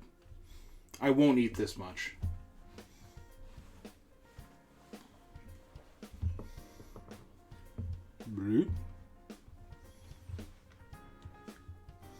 don't actually know how to properly construct a charcuterie board. This is a double fermented caraway rye, by the way. Breb. Some Butterkäse. For those of you who do not know, Butterkäse is a Wisconsin specialty cheese. Rather, it's a Germanic cheese, but a lot of German immigrants brought it here. It's a very light, creamy cheese that has butter flavors, surprisingly from the name. Cut off a couple pieces. Holy heck.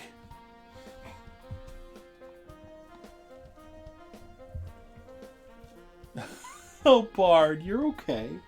So Bard was being such a good kitty and sleeping on the chair, and now I just saw him try to paw up on the window there.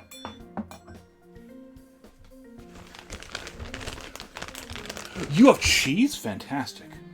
We can get a little veg in here too, a little cucumber.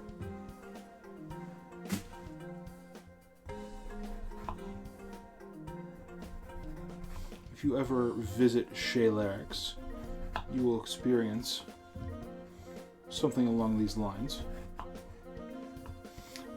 This is an American cucumber, or like a regular cucumber, so it's a little bit, the peels are a little thick and a little bitter. It's not like an English cucumber, but I don't mind leaving a little on there.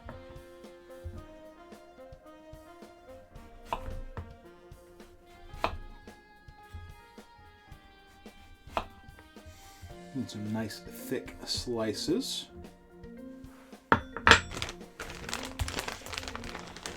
Maybe we'll have a little bit of raw onion too. I don't need too much raw onion, but just a little bit.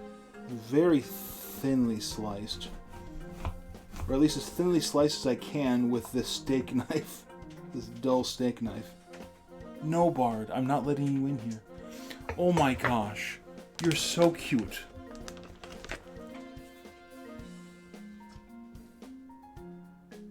Did you just fall down, Bard?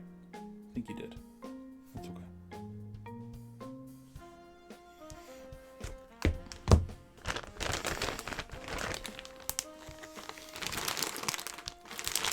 Cranberry mustard. Ooh. Serrano ham, very nice choice.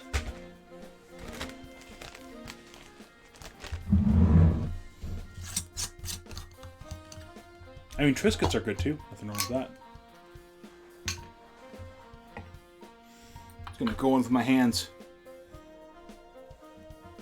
Home pickles from our garden, grown last year.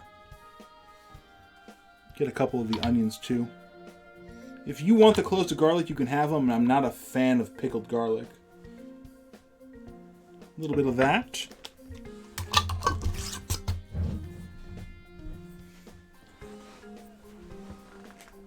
And then the star of the show. We'll leave this over here if I want a little more, I suppose. The Braunschweiger. Liver sausage. Get a couple of slices here. I will not, well, maybe I'll eat this much. So, I've had Braunschweigers this fine my entire life. Like this finely ground. But when I went over to Germany when I was in high school as an exchange student, my host family gave me this Braunschweiger that was a lot coarser ground, but it still spread really, really well on like dark bread, and that was so good. It was absolutely fantastic. All right. Thank you, camera. Cut off a section of bread. Grab a schmear of Braunschweiger. Piece of cheese.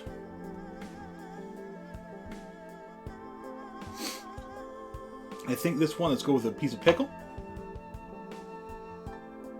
A little pickled onion right on top.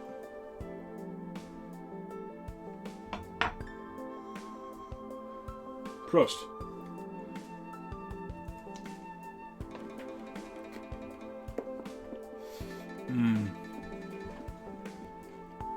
That is very good.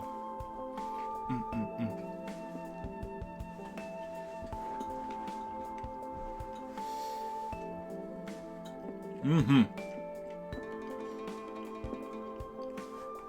I agree with you entirely. I don't remember the brand name of this one. It said it was gourmet. It was just different than the, what's the usual brand that's around here? Starts with an S. Don't remember it at the moment.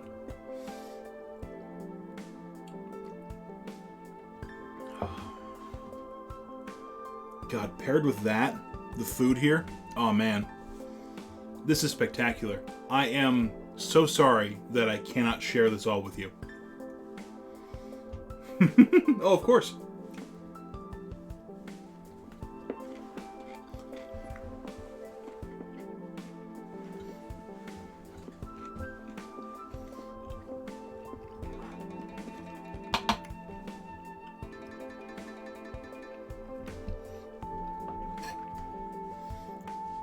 I'm trying to make these slightly more bite-sized so you guys don't have to listen to me chew too terribly much. Just a little bit. You're too kind, thank you. Piece of that brown Schwager. Let's get some of the fresh cucumber on here this time. Fresh. Get that crunch. A little bit of that red onion.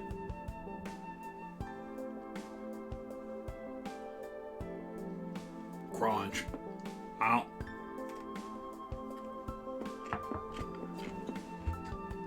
Mmm. Mm-hmm.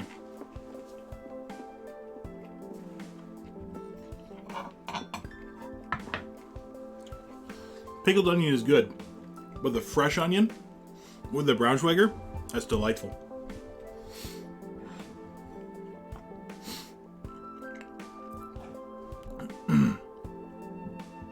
So what else do you guys want to talk about, aside from this fantastic spread that I'll munch on for a little bit and then put away so I can make one more drink before raiding out?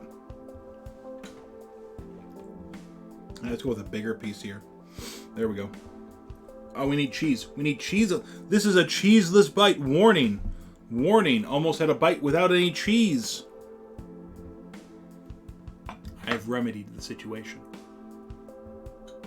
Squish. Squish and crunch. Huh. Mm-hmm.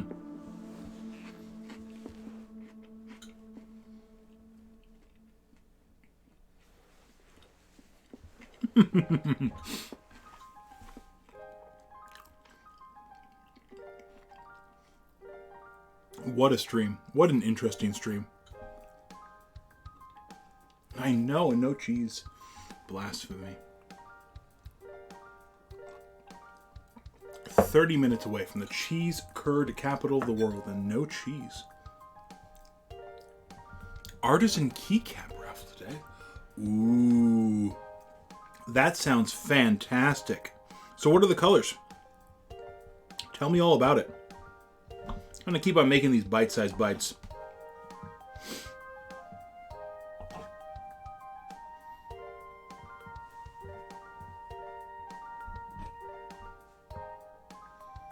I think this just makes sense. Let's get more pickle.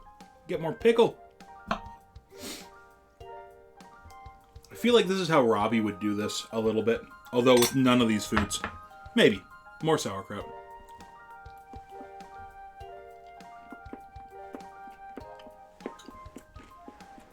That reference was for Marie and Marie only.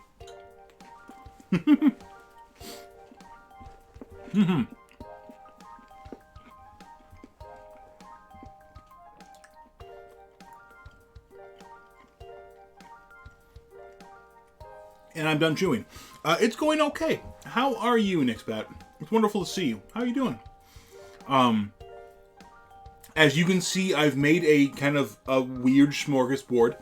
An odd charcuterie board.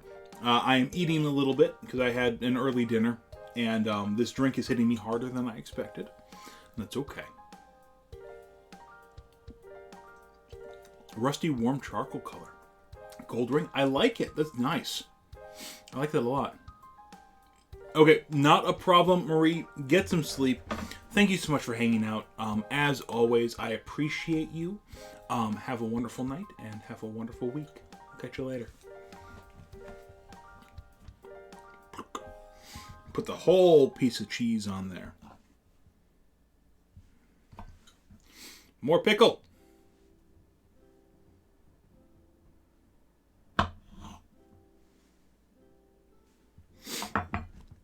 Pickle and fresh onion, I think. But yeah, we're doing okay. We were commiserating over the Home Bartender of the Year award competition, which I did not make the final 3 of. Thank you. And we're talking about Obstler, which is a combination of fruit brandies made in a Germanic style. Excuse me. This is apple, pear, and plum, and I made it into a Boulevardier variation. 2 parts Obstler, 1 part Carpano Antica formula, 1 part Aperol, 1 dash cinnamon and grapefruit driftwood bitters, and 5 drops of my own tamarack tincture. So, very tasty. Gonna have another bite. Oh.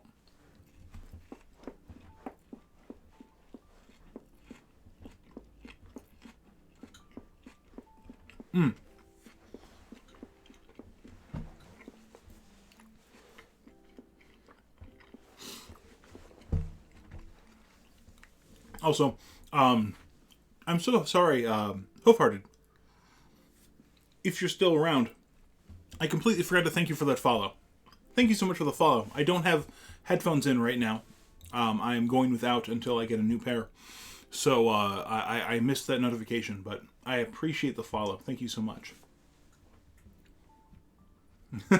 What kind of spicy cheese are you having?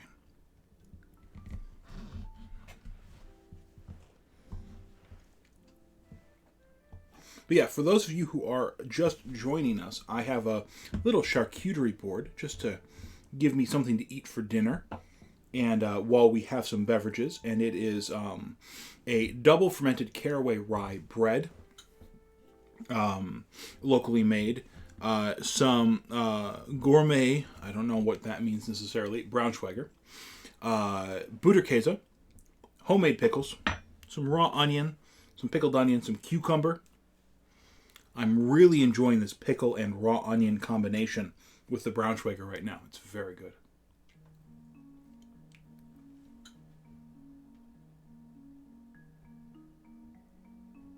Potentially. Let me know when and we'll check our schedule. Our schedule is getting a little bit hectic coming up. But, yes, please. Chili pepper Gouda. Oh, yes, you probably mentioned that earlier and I missed it. That sounds fantastic, Brie. But yes, let me know when. Feel free to DM me in Discord, wherever, and we can talk about it. I am unsure what our plans are coming up. I know we've got a bunch of stuff coming up, though. So, yeah, this is almost like a relish tray. If I had some pickled beets on here, it'd be better and more appropriate to our Norwegian heritage up here. But,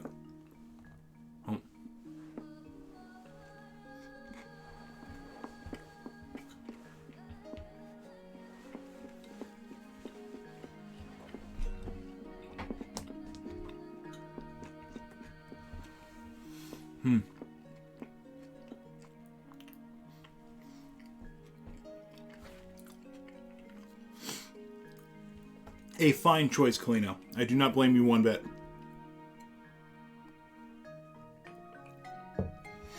Oh yeah. All this, paired with this, it's fantastic. It is an absolute delight. Such easy drinking.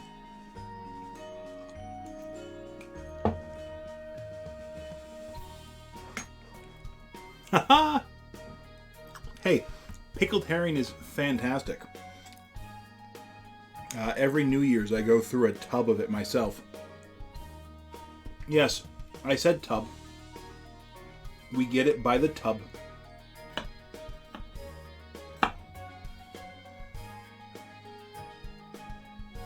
Me? A little bit. I don't know if anyone's ever told me that, but there's a little bit of a Jimmy Carr in there. And it's mostly because I've never liked how I naturally laugh, so I just kind of do it myself. but lutefisk is actually like if you get good lutefisk, it tastes like nothing and it's good. If you get bad lutefisk, you can still taste the lye and it's bad. It's real bad.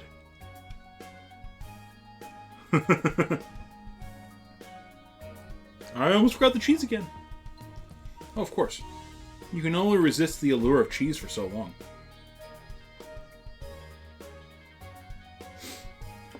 Ah.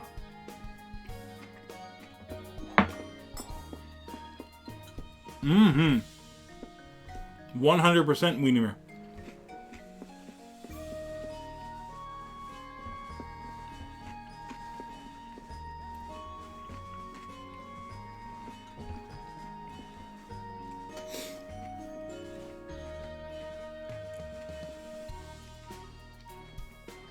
If you are in the United States and you want properly made lutefisk, what you do is you find, and it doesn't matter what denomination or religion or faith or non-faith you are, you find a Lutheran church in the middle of absolute nowhere. The town better have only 50 people in it, but it's got a church, and you find an old Lutheran church. Thank you, I appreciate that. You find an old Lutheran church, and usually it's like the first week of December, they'll have a lutefisk dinner. And you find that place, and you go there, you sign up, you wait in line, you get at a table with 12 other people that you do not know, and you pass around the rutabaga, and you have the lutefisk, and you put that cream sauce or that butter on top of it, and you eat it with the lefse, and you are going to have a great time. And then you leave, and you don't listen to any of the other conversations that are going on there, because they're probably pretty bad. And then you leave, and you leave with that experience and that memory, and you have a good time. And you can then say that you've had lutefisk, and you've enjoyed it, and you move on, and you don't need to have it again.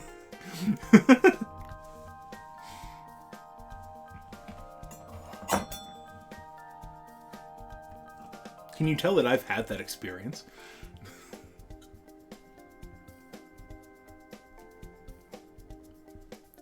Like, my town has a lutefisk dinner at one of the kind of fancier restaurants here, but they respect the Norwegian heritage in the area, and I don't think they get it right ever.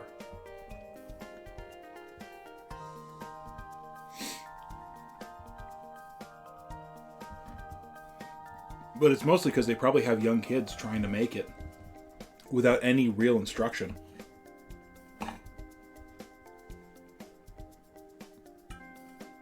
You stay on there, piece of onion.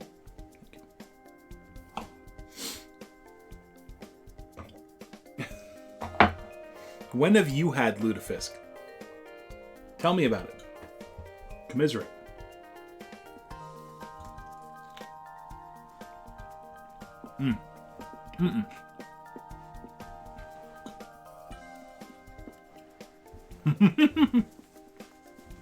I have not had that. But I have heard stories.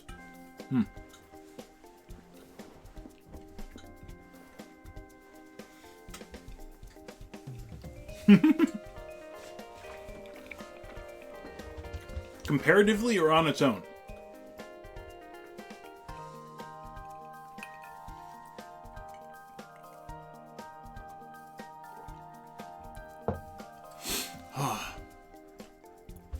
No, I really haven't done much today. On stream. I made one drink and then a charcuterie board and just whined. What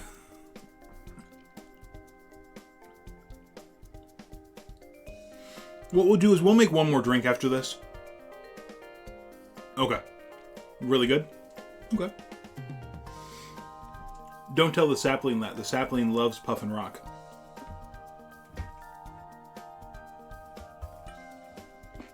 Mm-hmm.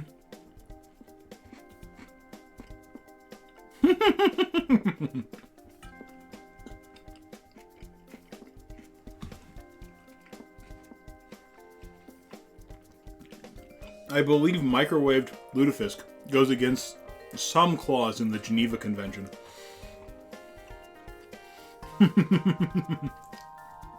That is ridiculous.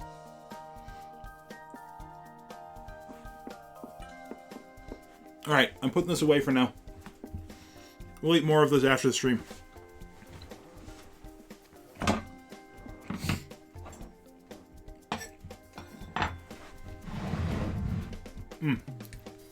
That was very, very good. I'm glad I did that.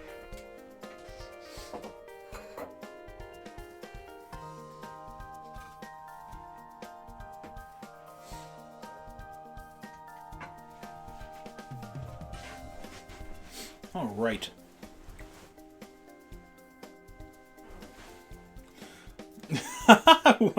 when Lutefisk is outlawed, only outlaws will have Lutefisk.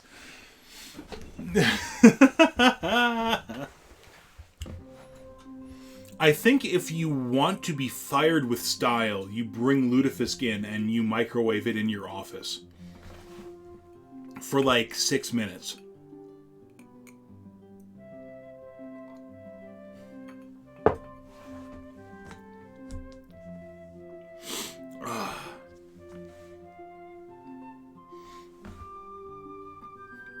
Yes, Muinamir, yes. There have been lawsuits filed about how vile surströmming is.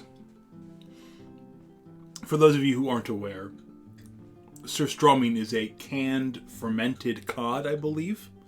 Or is it cod or herring? Or is it some other fish? I don't remember. But it is a kind of fermented fish that is canned. You think herring? Okay, thank you. That there have been actual lawsuits about. Specifically, I believe it was in Sweden, where this is from. Although it could have been in the U.S., just in a Swedish neighborhood. Two neighbors in an apartment building were having a fight. They were having a conflict, and one of them decided it was a good idea to retaliate against the other neighbor by opening up a can of surströmming in the hallway right outside the erring neighbor's door. And if the stories are true, and they might not be, but it's a fun story nonetheless. Don't let the truth get in the way of a good story. As the Gaelic song goes, and the old adage goes. They went to court, and the judge wasn't ready to really hear the case. He was going to dismiss it until they opened up. They actually presented a can of it as evidence and opened it up. And then the judge ruled in the erring party's favor. Which is a delight. It's, again, a delightful story. Truthfulness, but that's okay.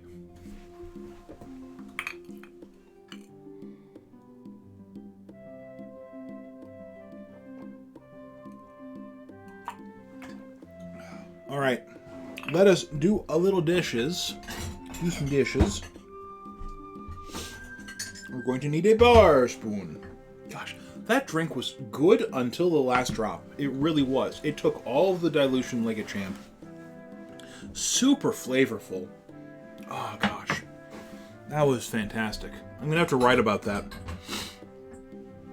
I've been tempering the drinks that I post a little bit more. I just want to make sure that I have something interesting to say. Yes. I did not get any coffee notes from that drink. But yes. You're going to need the mixing glass.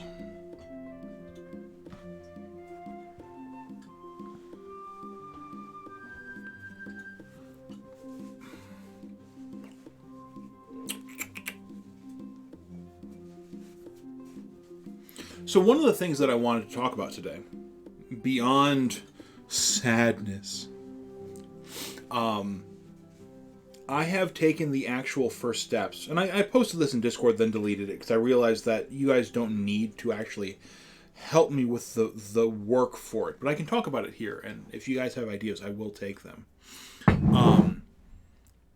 I have had enough interest in my bitters, specifically my birch bark bitters, but I'm going to offer some other ones, that I am going to take the steps required to actually form an LLC and start making bitters to sell.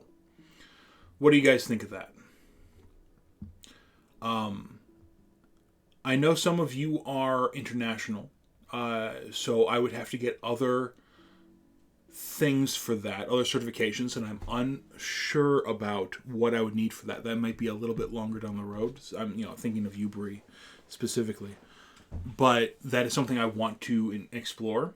But so the idea behind it is, I'll get you some other way.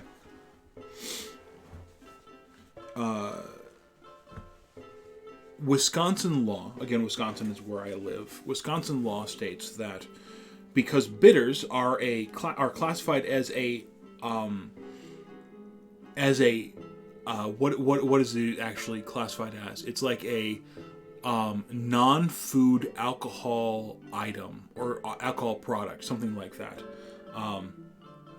Wax packaging, exactly right. Loose in an envelope. Customs won't have to worry about it. They won't question it. But it is considered a non-food alcohol product. So that means exactly medicine. It is considered non-potable, meaning that it's considered not drinkable. That's not the case. It just means intent, right? The intent behind bitters is that you use a couple dashes. So even though it has alcohol in it, alcohol is being used as a solvent and not the main product that you are selling. That's why you can buy.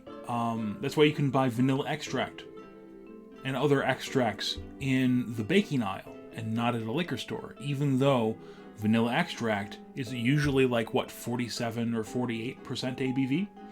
So, but feelings. My bitters are going to be much higher proof than that. The idea behind it is the USPS does not regulate. Screw you, autofocus. The USPS and the federal government does not regulate bitters like they do any other alcoholic product, consumable alcoholic product, because again, it is medicine, and it is considered non-potable. It's either a non-potable alcoholic product or a non-beverage alcohol product, depending on where you are. Different states have different names for it, but it's almost universal in the United States. So that means that I don't need a distiller's license to make it. All I need, because almost all of my products will be wholesale, all I will need is a food processing license, which is actually relatively cheap. The real expense comes in when I want to try to file a trademark. Yes, wash that spicy off your hands. If I want to file a trademark, then some fees can start racking up, especially if I want to trademark an image along with it and anything close to it. But that's a different thing, right?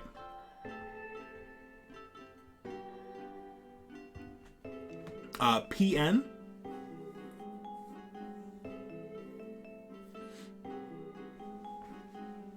I am unsure what you mean by PN. I apologize. But the idea is I've got everything priced out for the most part, aside from some of the initial costs. And after I start this process rolling, after I get an LLC formed, I still don't have a name. The name is like one of the major things that's holding me up. I don't have a name. Eventually I will. But we'll figure it out from there. But that's the goal. The goal is to offer birch bark, chocolate tamarind, and chamomile bitters to start. And we can go from there. But that's what I want to start with. My goal is to have some of the budget set aside for experimentation so that I actually have a built-in growth of the company into it. And again, I'm not thinking that this is going to be $1 million idea. It's just something that I'd like to do. There's enough of an interest. I'd like to protect myself. I'd like to make a product legally and not just give it out as gifts and that sort of thing, and then go from there. So that's what I would like to do. Again, next step for me is figuring out a darn name. Creating an LLC that I'll be okay with that. I see. Okay. That's fine. And I don't have to go in every market. I really don't. You can sell bitters on Etsy. I've seen people do it. It's all about shipping at that point, right? It's not like I'm going to be opening up a store there. It's just shipping into it. So if Philly has extra concerns about that, there's something that I'll work around with that. But for now, the idea is that, again, I can ship, as far as I know, bitters anywhere in the country. I can even ship bitters internationally. I don't know if I can sell bitters internationally without having separate labels and whatever else. But if I can give a gift, I can actually physically ship bitters across, at least into Canada, without having too much extra hassle. Because I looked it up because Chef de Party over in Vancouver was interested as well at some point. But that's the goal. That's the goal. So it's not going to be something that happens overnight. I've got a lot of work ahead of me to actually figure everything out, make sure that I can do this financially. I'm not sure if I can. I may end up putting up a little bit of a goal to help fund some of the initial costs. Articles of organization is $130 for filing for the LLC. I don't know how much it is going to cost to rent some space, to lease some space in a commercial kitchen. Exactly. So that's the goal, right? The goal is to start with this, have some fun, maybe even sell it at a farmer's markets or whatever like that, and then say, hey, I know my flavors. I can blend things really well, guys. I have experience doing this. I would love to help out at your distillery, or I would love to do whatever else, and kind of go from there. Go work for Scrappy's over in Seattle, whatever it may be. You know what I mean? And it's all about learning the extractions and figuring it out from there. Right now, my extractions are very basic, but I would love to experiment and have the space and ability to experiment while still, while not just going down and throwing money in it without having anything but the end product to show for it. So that's the interesting thing, Kalino. As soon as I take my bitter, if I took my bitter, say I took my birch bark bitters, right? And it's currently proofed at 60%. If I proofed it down to 30% and added some sugar to it, I couldn't sell it. If I tried to sell that, I would need a full brick and mortar distiller's license, $1,000 a year, plus proof of still, all that sort of thing, all the other certifications that go with it. There is no in between in Wisconsin. I appreciate it. I really do. I appreciate it, feelings. Again, I don't have a set dollar amount that I know right now for what I need. I'm gonna do some more work this next week.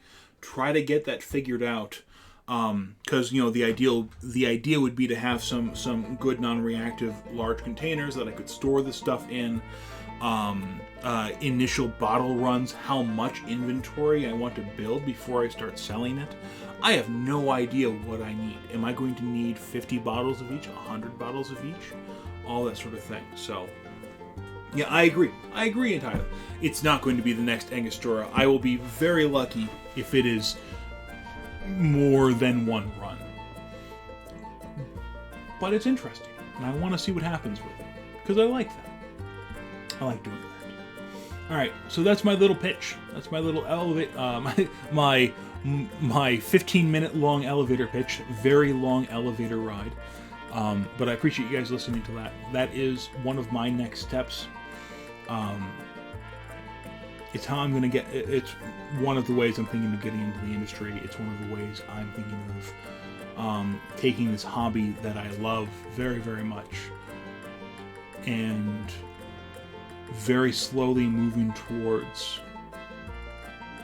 making it more of it's something I can actually make a living off of.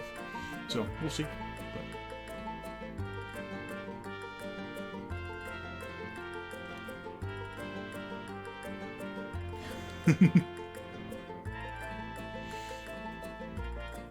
I appreciate that.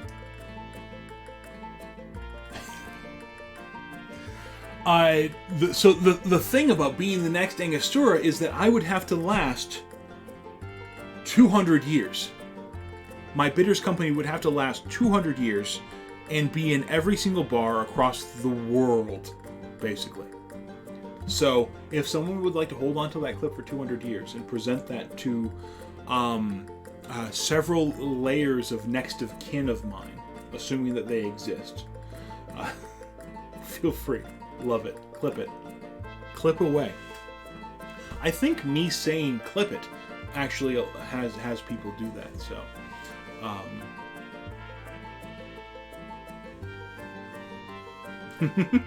we certainly can, feelings. It's true. We actually have, like, we are defying aging, scientifically speaking, right now. Which is really cool. It's a cool thing to do. Alright, I'm going to drink some water, and we're going to make one more drink.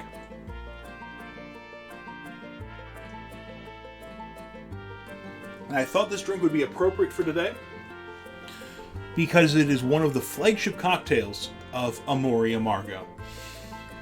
The bar that my drink will not be a flagship cocktail of.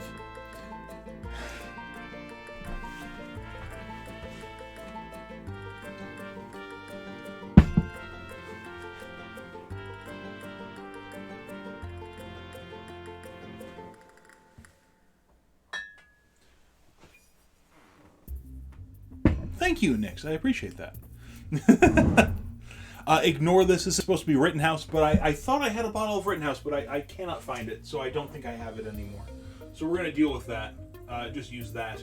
What else do I need? I need... Bonal. I think Feelings is talking to me, not you, Bree, but I could be wrong.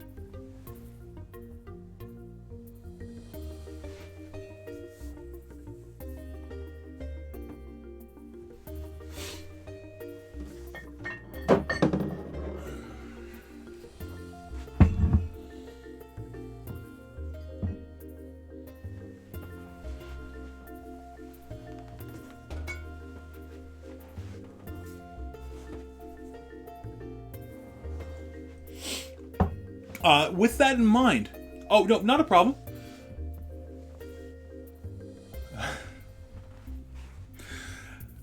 I am glad that you are enjoying experimenting, Bree. I am glad... I hope that I am inspiring you to experiment. Real quick, thinking about those bitters, one of the things that we're going to be doing here in the next weeks or months is trying to work out perfect cocktails for all of my bitters, for the three bitters that I want to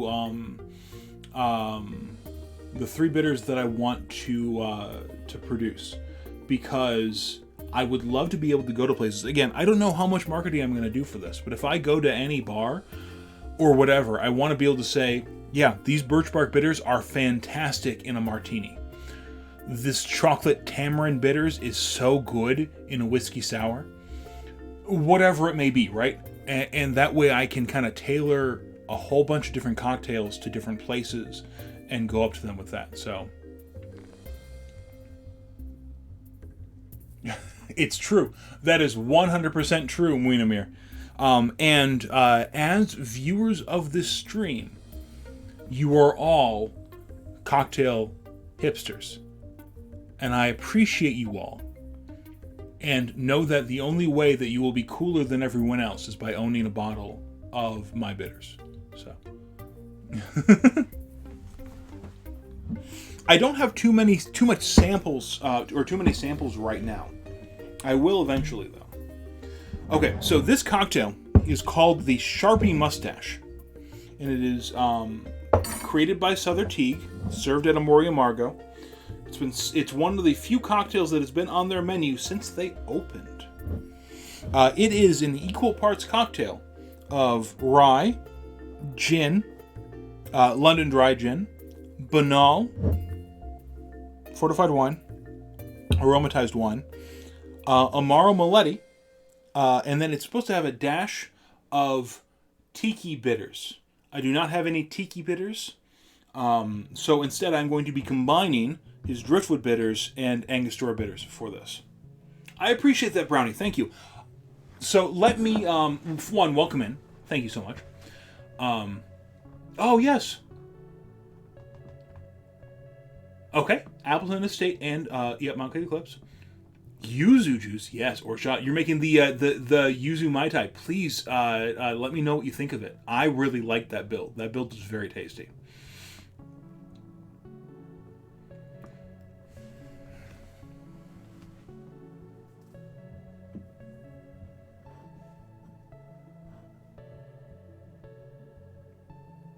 Certainly, again, this is all down the road. Oh, fantastic! Yes. Take your time. I really appreciate that, Nick's Bat. Let me get my ducks in a row. Let me figure out what it's going to cost to start it all. Let me kind of get something together. That way I will feel more comfortable saying kind of what dollar amounts I'm looking at to start. And what I'm looking at for like marketing and that sort of thing. But I will 100% keep you guys informed on stream what's happening. I'll try to keep you guys informed in Discord as well, and we'll go from there. But I really appreciate all the support. I really do. It is fantastic, and it's blowing me away. Thank you. West, welcome in. Good to see you. Yes, I am using the High West. This is the double rye. This is actually gifted by Media, which is very kind of her. Technically, this is supposed to be Rittenhouse Bottled and Pond. I thought I had some more. I do not. That is okay. We're still making a Sharpie mustache. Once again, Sharpie mustache, one of the first drinks on Amoria Margot's menu, and one of the few drinks that has been on Amoria Margot's menu from the beginning. They serve it in a little flask that is adorned with an actual drawn mustache. So it's fun. But yes, it is equal parts banal, aromatized wine. Again, I'm doing 3/4 of each. Because it is equal parts, it is very easy to batch. And a lot of people online will put this in the freezer. Have it ready.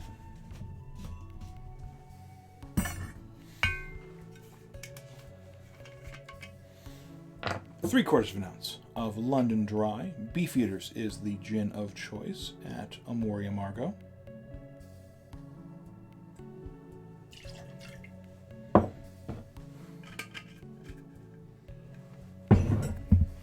And 3/4 of an ounce of rye whiskey.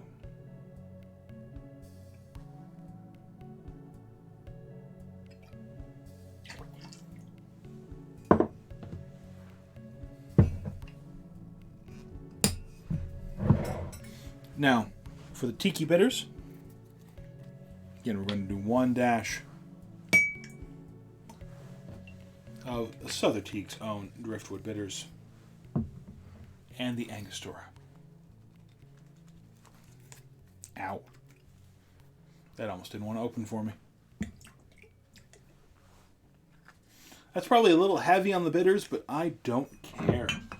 Still going to be tasty. All right. Let's get this stuff out of the way. I'm going to keep this up here.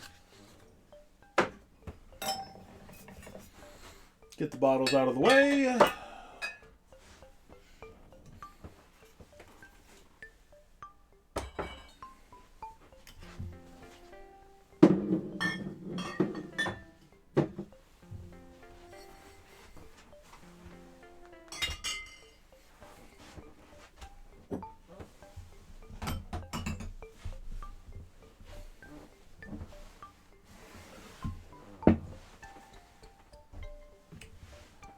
This one, I believe, is served up.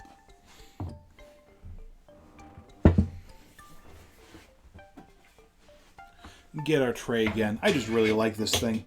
It looks so nice.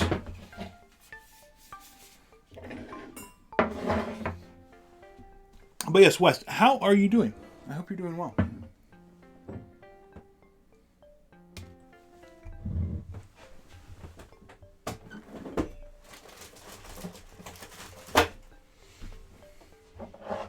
Crack some ice.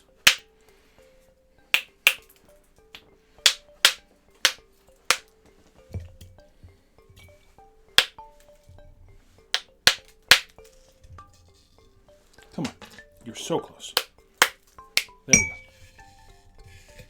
we go. I'm doing okay. Little down about the cocktail contest, but that is how it goes. Otherwise, I'm doing very well, thank you.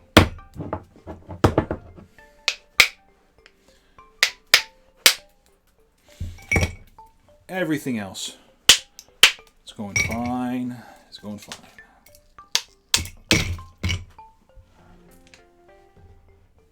That's how you do it. That's how you do it. Give this beast a stir.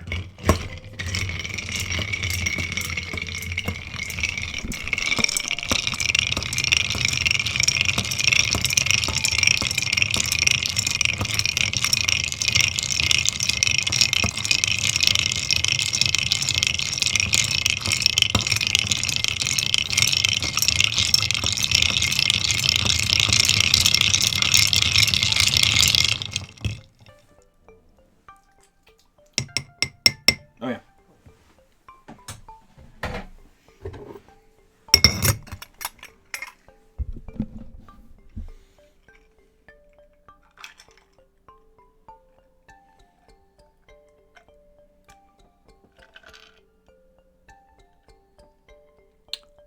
How did I do on that frickin' wash line? Look at that.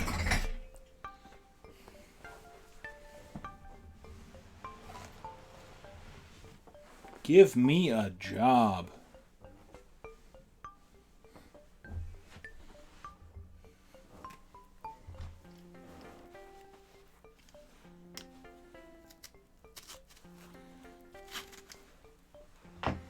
I think I'm just going to express.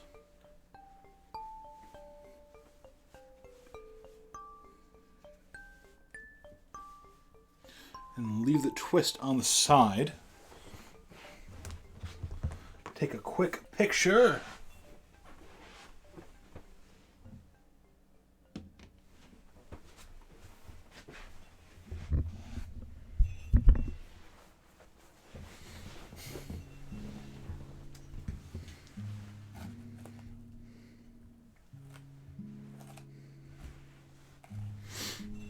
Oh, that's a nice looking drink.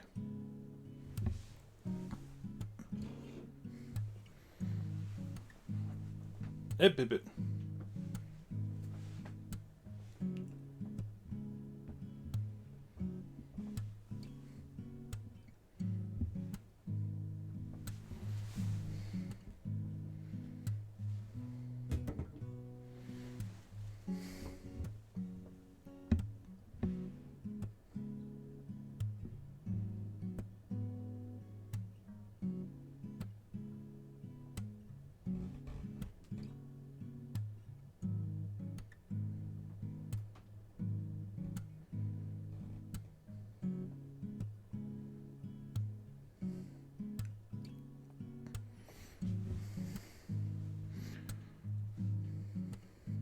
Yeah, I like how that turned out.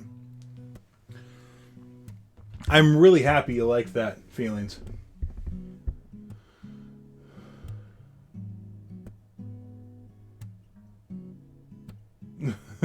Thank you, Ath. I appreciate that.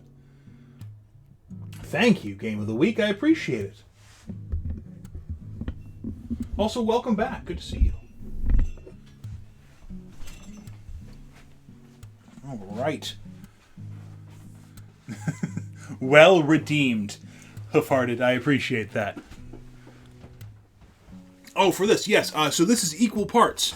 3/4 of an ounce of London Dry Gin, rye whiskey, bottled and bond if you can find it, Banal aromatized wine, and Amaro Maletti. A dash of tiki bitters if you have it. I use Angostura and driftwood bitters for it. Yeah, I would love to, Feelings. You let me know.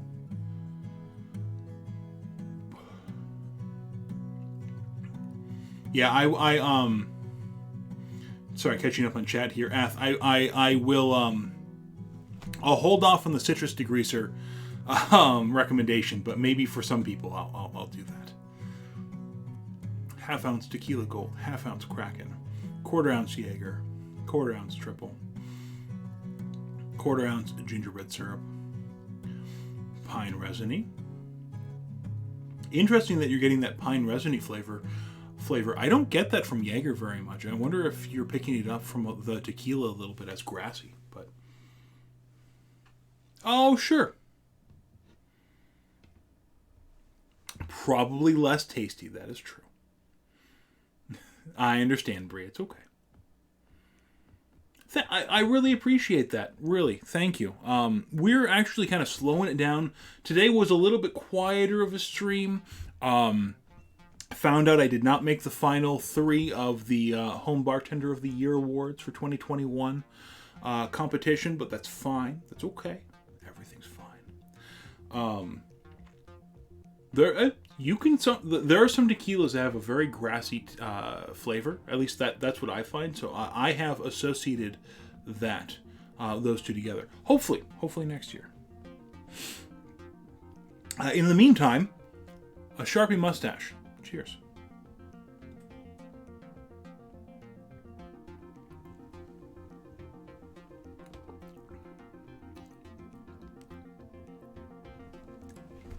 It's very strong. I understand.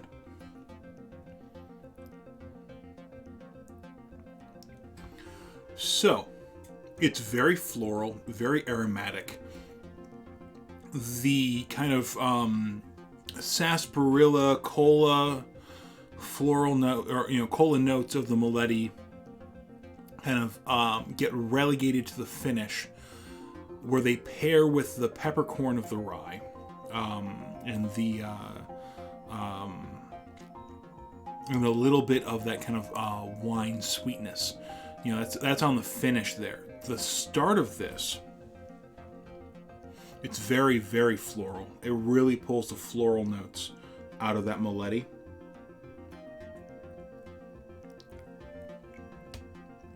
Mm-hmm. It's heavy floral. You get this nice, gentle bitterness on the mid palate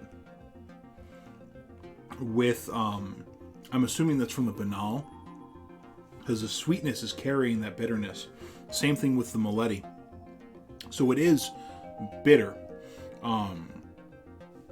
but not unpleasantly so. The spice from the actual added bitters, the driftwood and the Ango, are mixing with the with the piney, citrusy, bright gin and strong gin in the mid palate, and really filling up your kind of nasal cavity. That's that aroma that you're getting.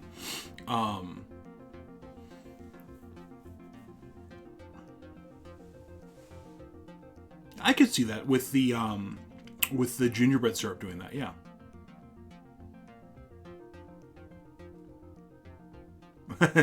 Yes. No. And Game of the Week, I completely understand that. It is. This was the first time I had entered that competition. I am not well versed in cocktail competitions myself. The people who won, got burpy all of a sudden.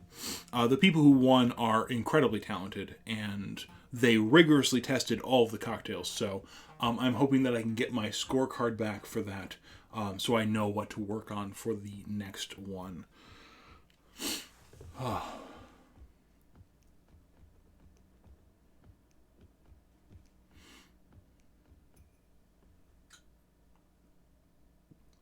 Okay, so I was right then. A mix of the tequila gold and the Jaeger. I'm okay being right.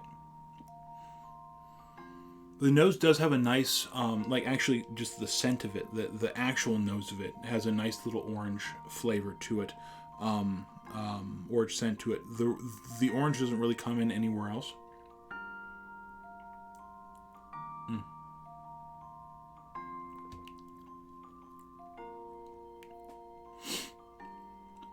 I don't know if pour is the right word, or the word I would use there. Definitely, if you don't have access to a better tequila, or too many better tequilas, so. Okay. Sure, I get that. Local gin on ice. Fantastic. Okay, it's got a little anisey note to it. So you'd be surprised, a lot of modern gins have anise in them in some way, shape, or form. The one that I just made the local cocktail out of, Death's Door, only has 3 ingredients, and it is juniper, coriander, and fennel. So that fennel is going to give you that anise as well. There are a lot of different ingredients that will give you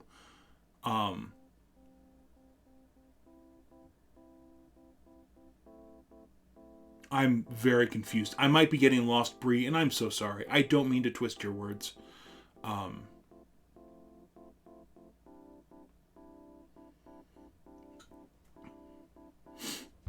Aviation has a good bit of anise in there.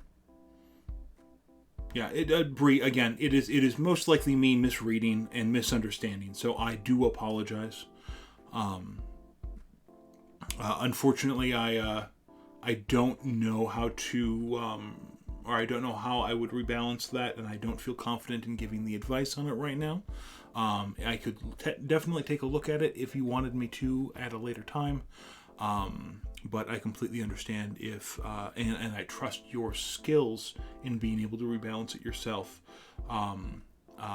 So I take no offense if you were just mentioning it to mention what you were drinking and not seeking help. That is something that I tend to do often, by the way. Someone will come to me, especially, say, Lady Tree, and say, this is a thing. This is a thing that's going on, and I will immediately go, here's how I can fix it. Especially when I'm stuck at work. And no, that's not what they need. That's not what I need. So.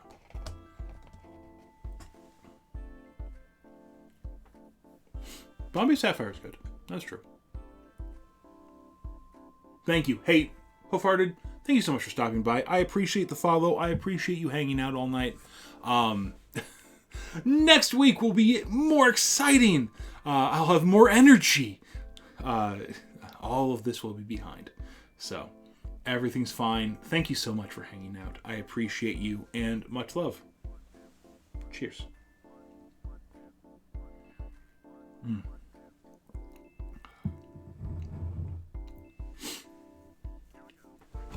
Yeah, so this is nice. This is as I'm drinking it a little bit more, I probably should have stirred it just a little bit more.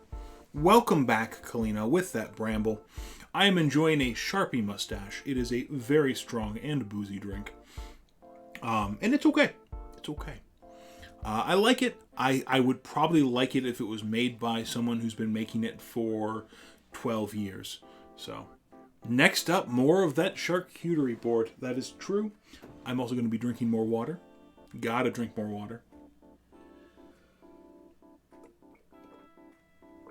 And why don't we start the process? Why don't we move over to the computer? Start looking for someone to raid. That sound okay? I appreciate all of your help with processing today and allowing me to discuss plans moving forward and everything that entails. And I really appreciate you guys being here. Thank you.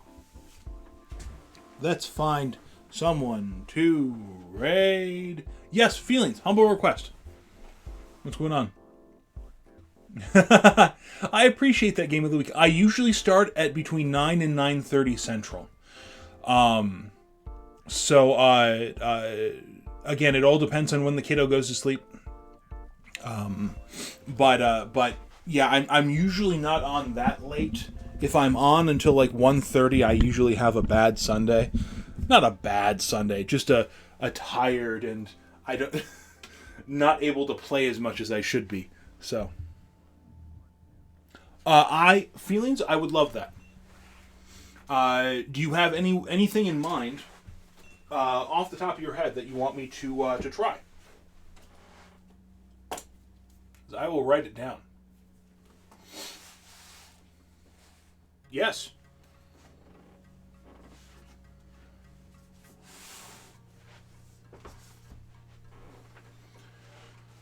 If you have specs, I have pen.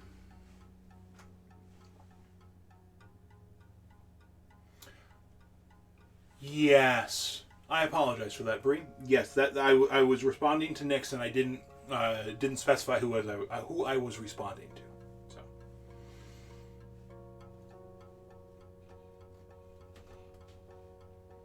Otherwise, feel free to send it to me in Discord. I'm fine either way. If you're scrambling, I'll just move the notebook over to the desk while I'm making the change. If that's all right with you feelings.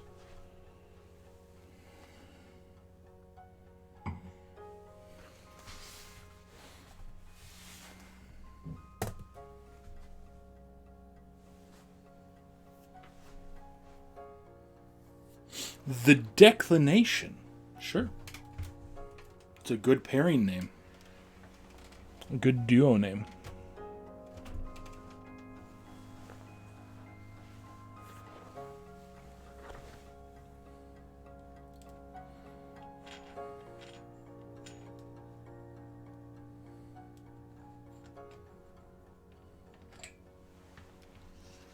Boop.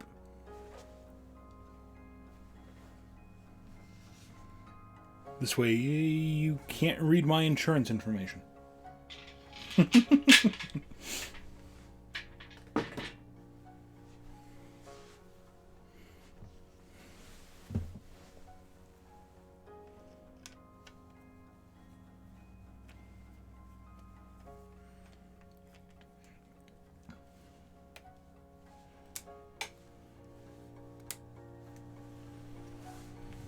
Boop. Oh, it never ends. And I actually haven't got my taxes done yet. So, too preoccupied with other things. It is always something, though. It is always something. I'm sure there are. All right, I've got 1.25 bourbon.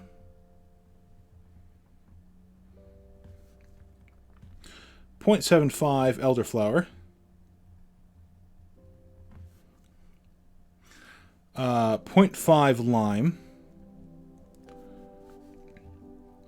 3 ginger beer.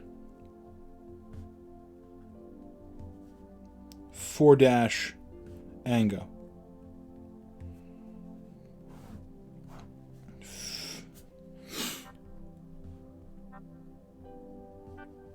The long goodbye. Feelings.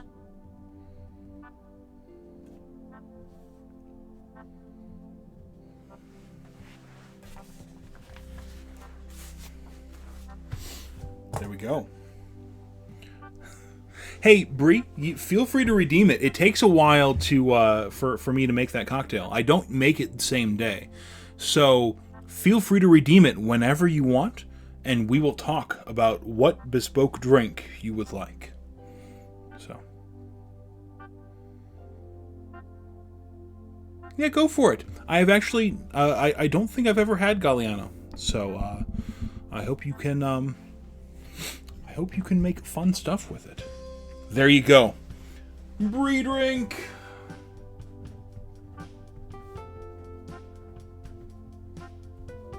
Exclamation point. Cross that one out. That's what we made. That's what we made. Okay, I've got my notes settled. We will talk, Bree. What I usually do is I usually get some flavors. And then potentially a style, that sort of thing. We'll work from there. So,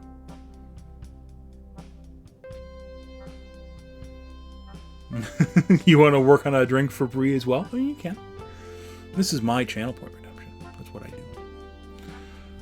All right, let's find someone to raid. I could raid someone we've raided before. But I think I want to raid outside of... Oh, Fox, hello! Welcome in. Alright. Quick catch-up. And this is just for you, Fox. Okay? Hi, hi, hi. You certainly can. I will not stop you. I haven't had a close-up like this in a long time. You can see all the grays. Look at all the gray that's coming into my hair. Look at that.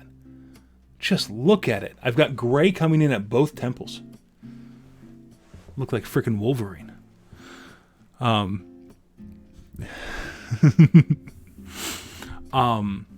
catch you up, Fox. 1, welcome in. 2, go follow Fox if you're not following Fox.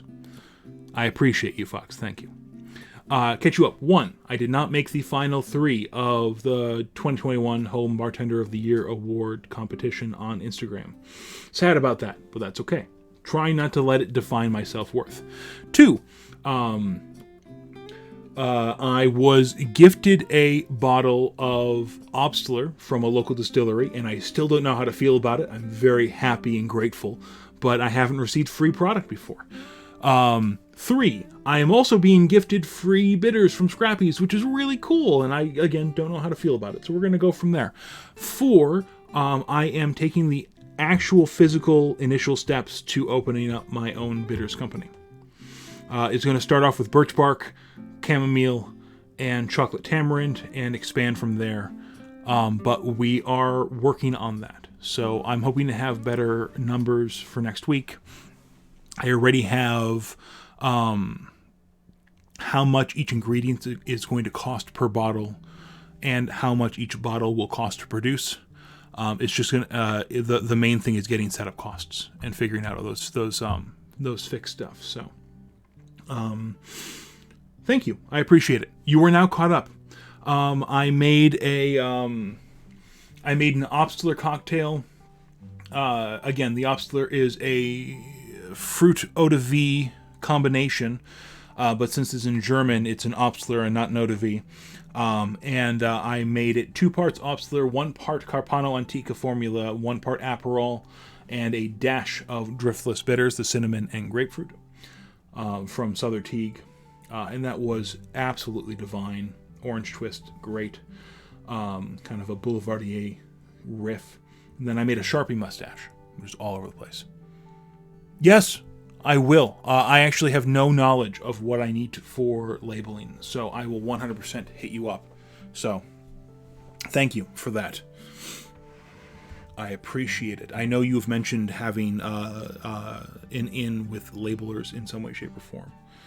Let me do a little browsing here. I want to see who's actually on for me.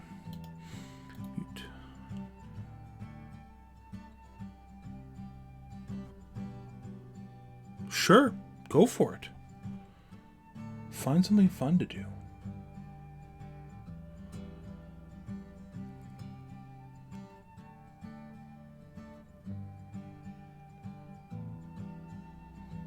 Did I raid Cap Corgi before? Or did I go to Cap Corgi in a raid before? I think I was in a raid. I don't think I raided. Because that would be a fun raid. Playing some Elden Ring, a little drunk. I think that's how we want to go. Let me get the ad out of here. I'm sure it is.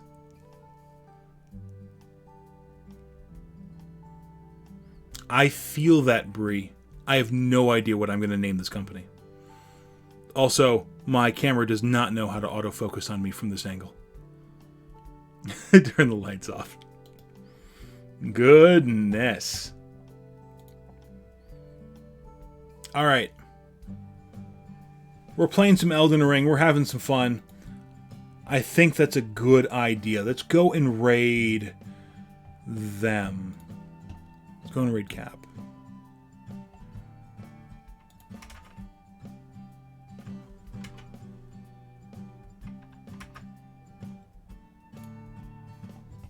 All right.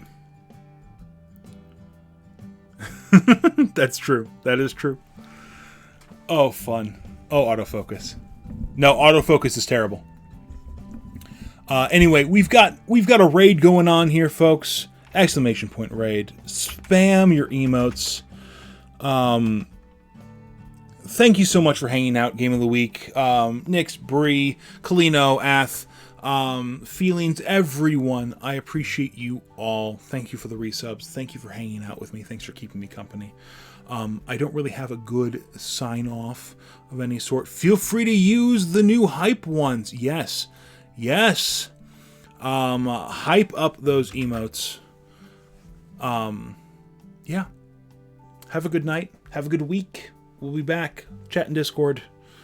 Love you all. See you later. Will do feelings.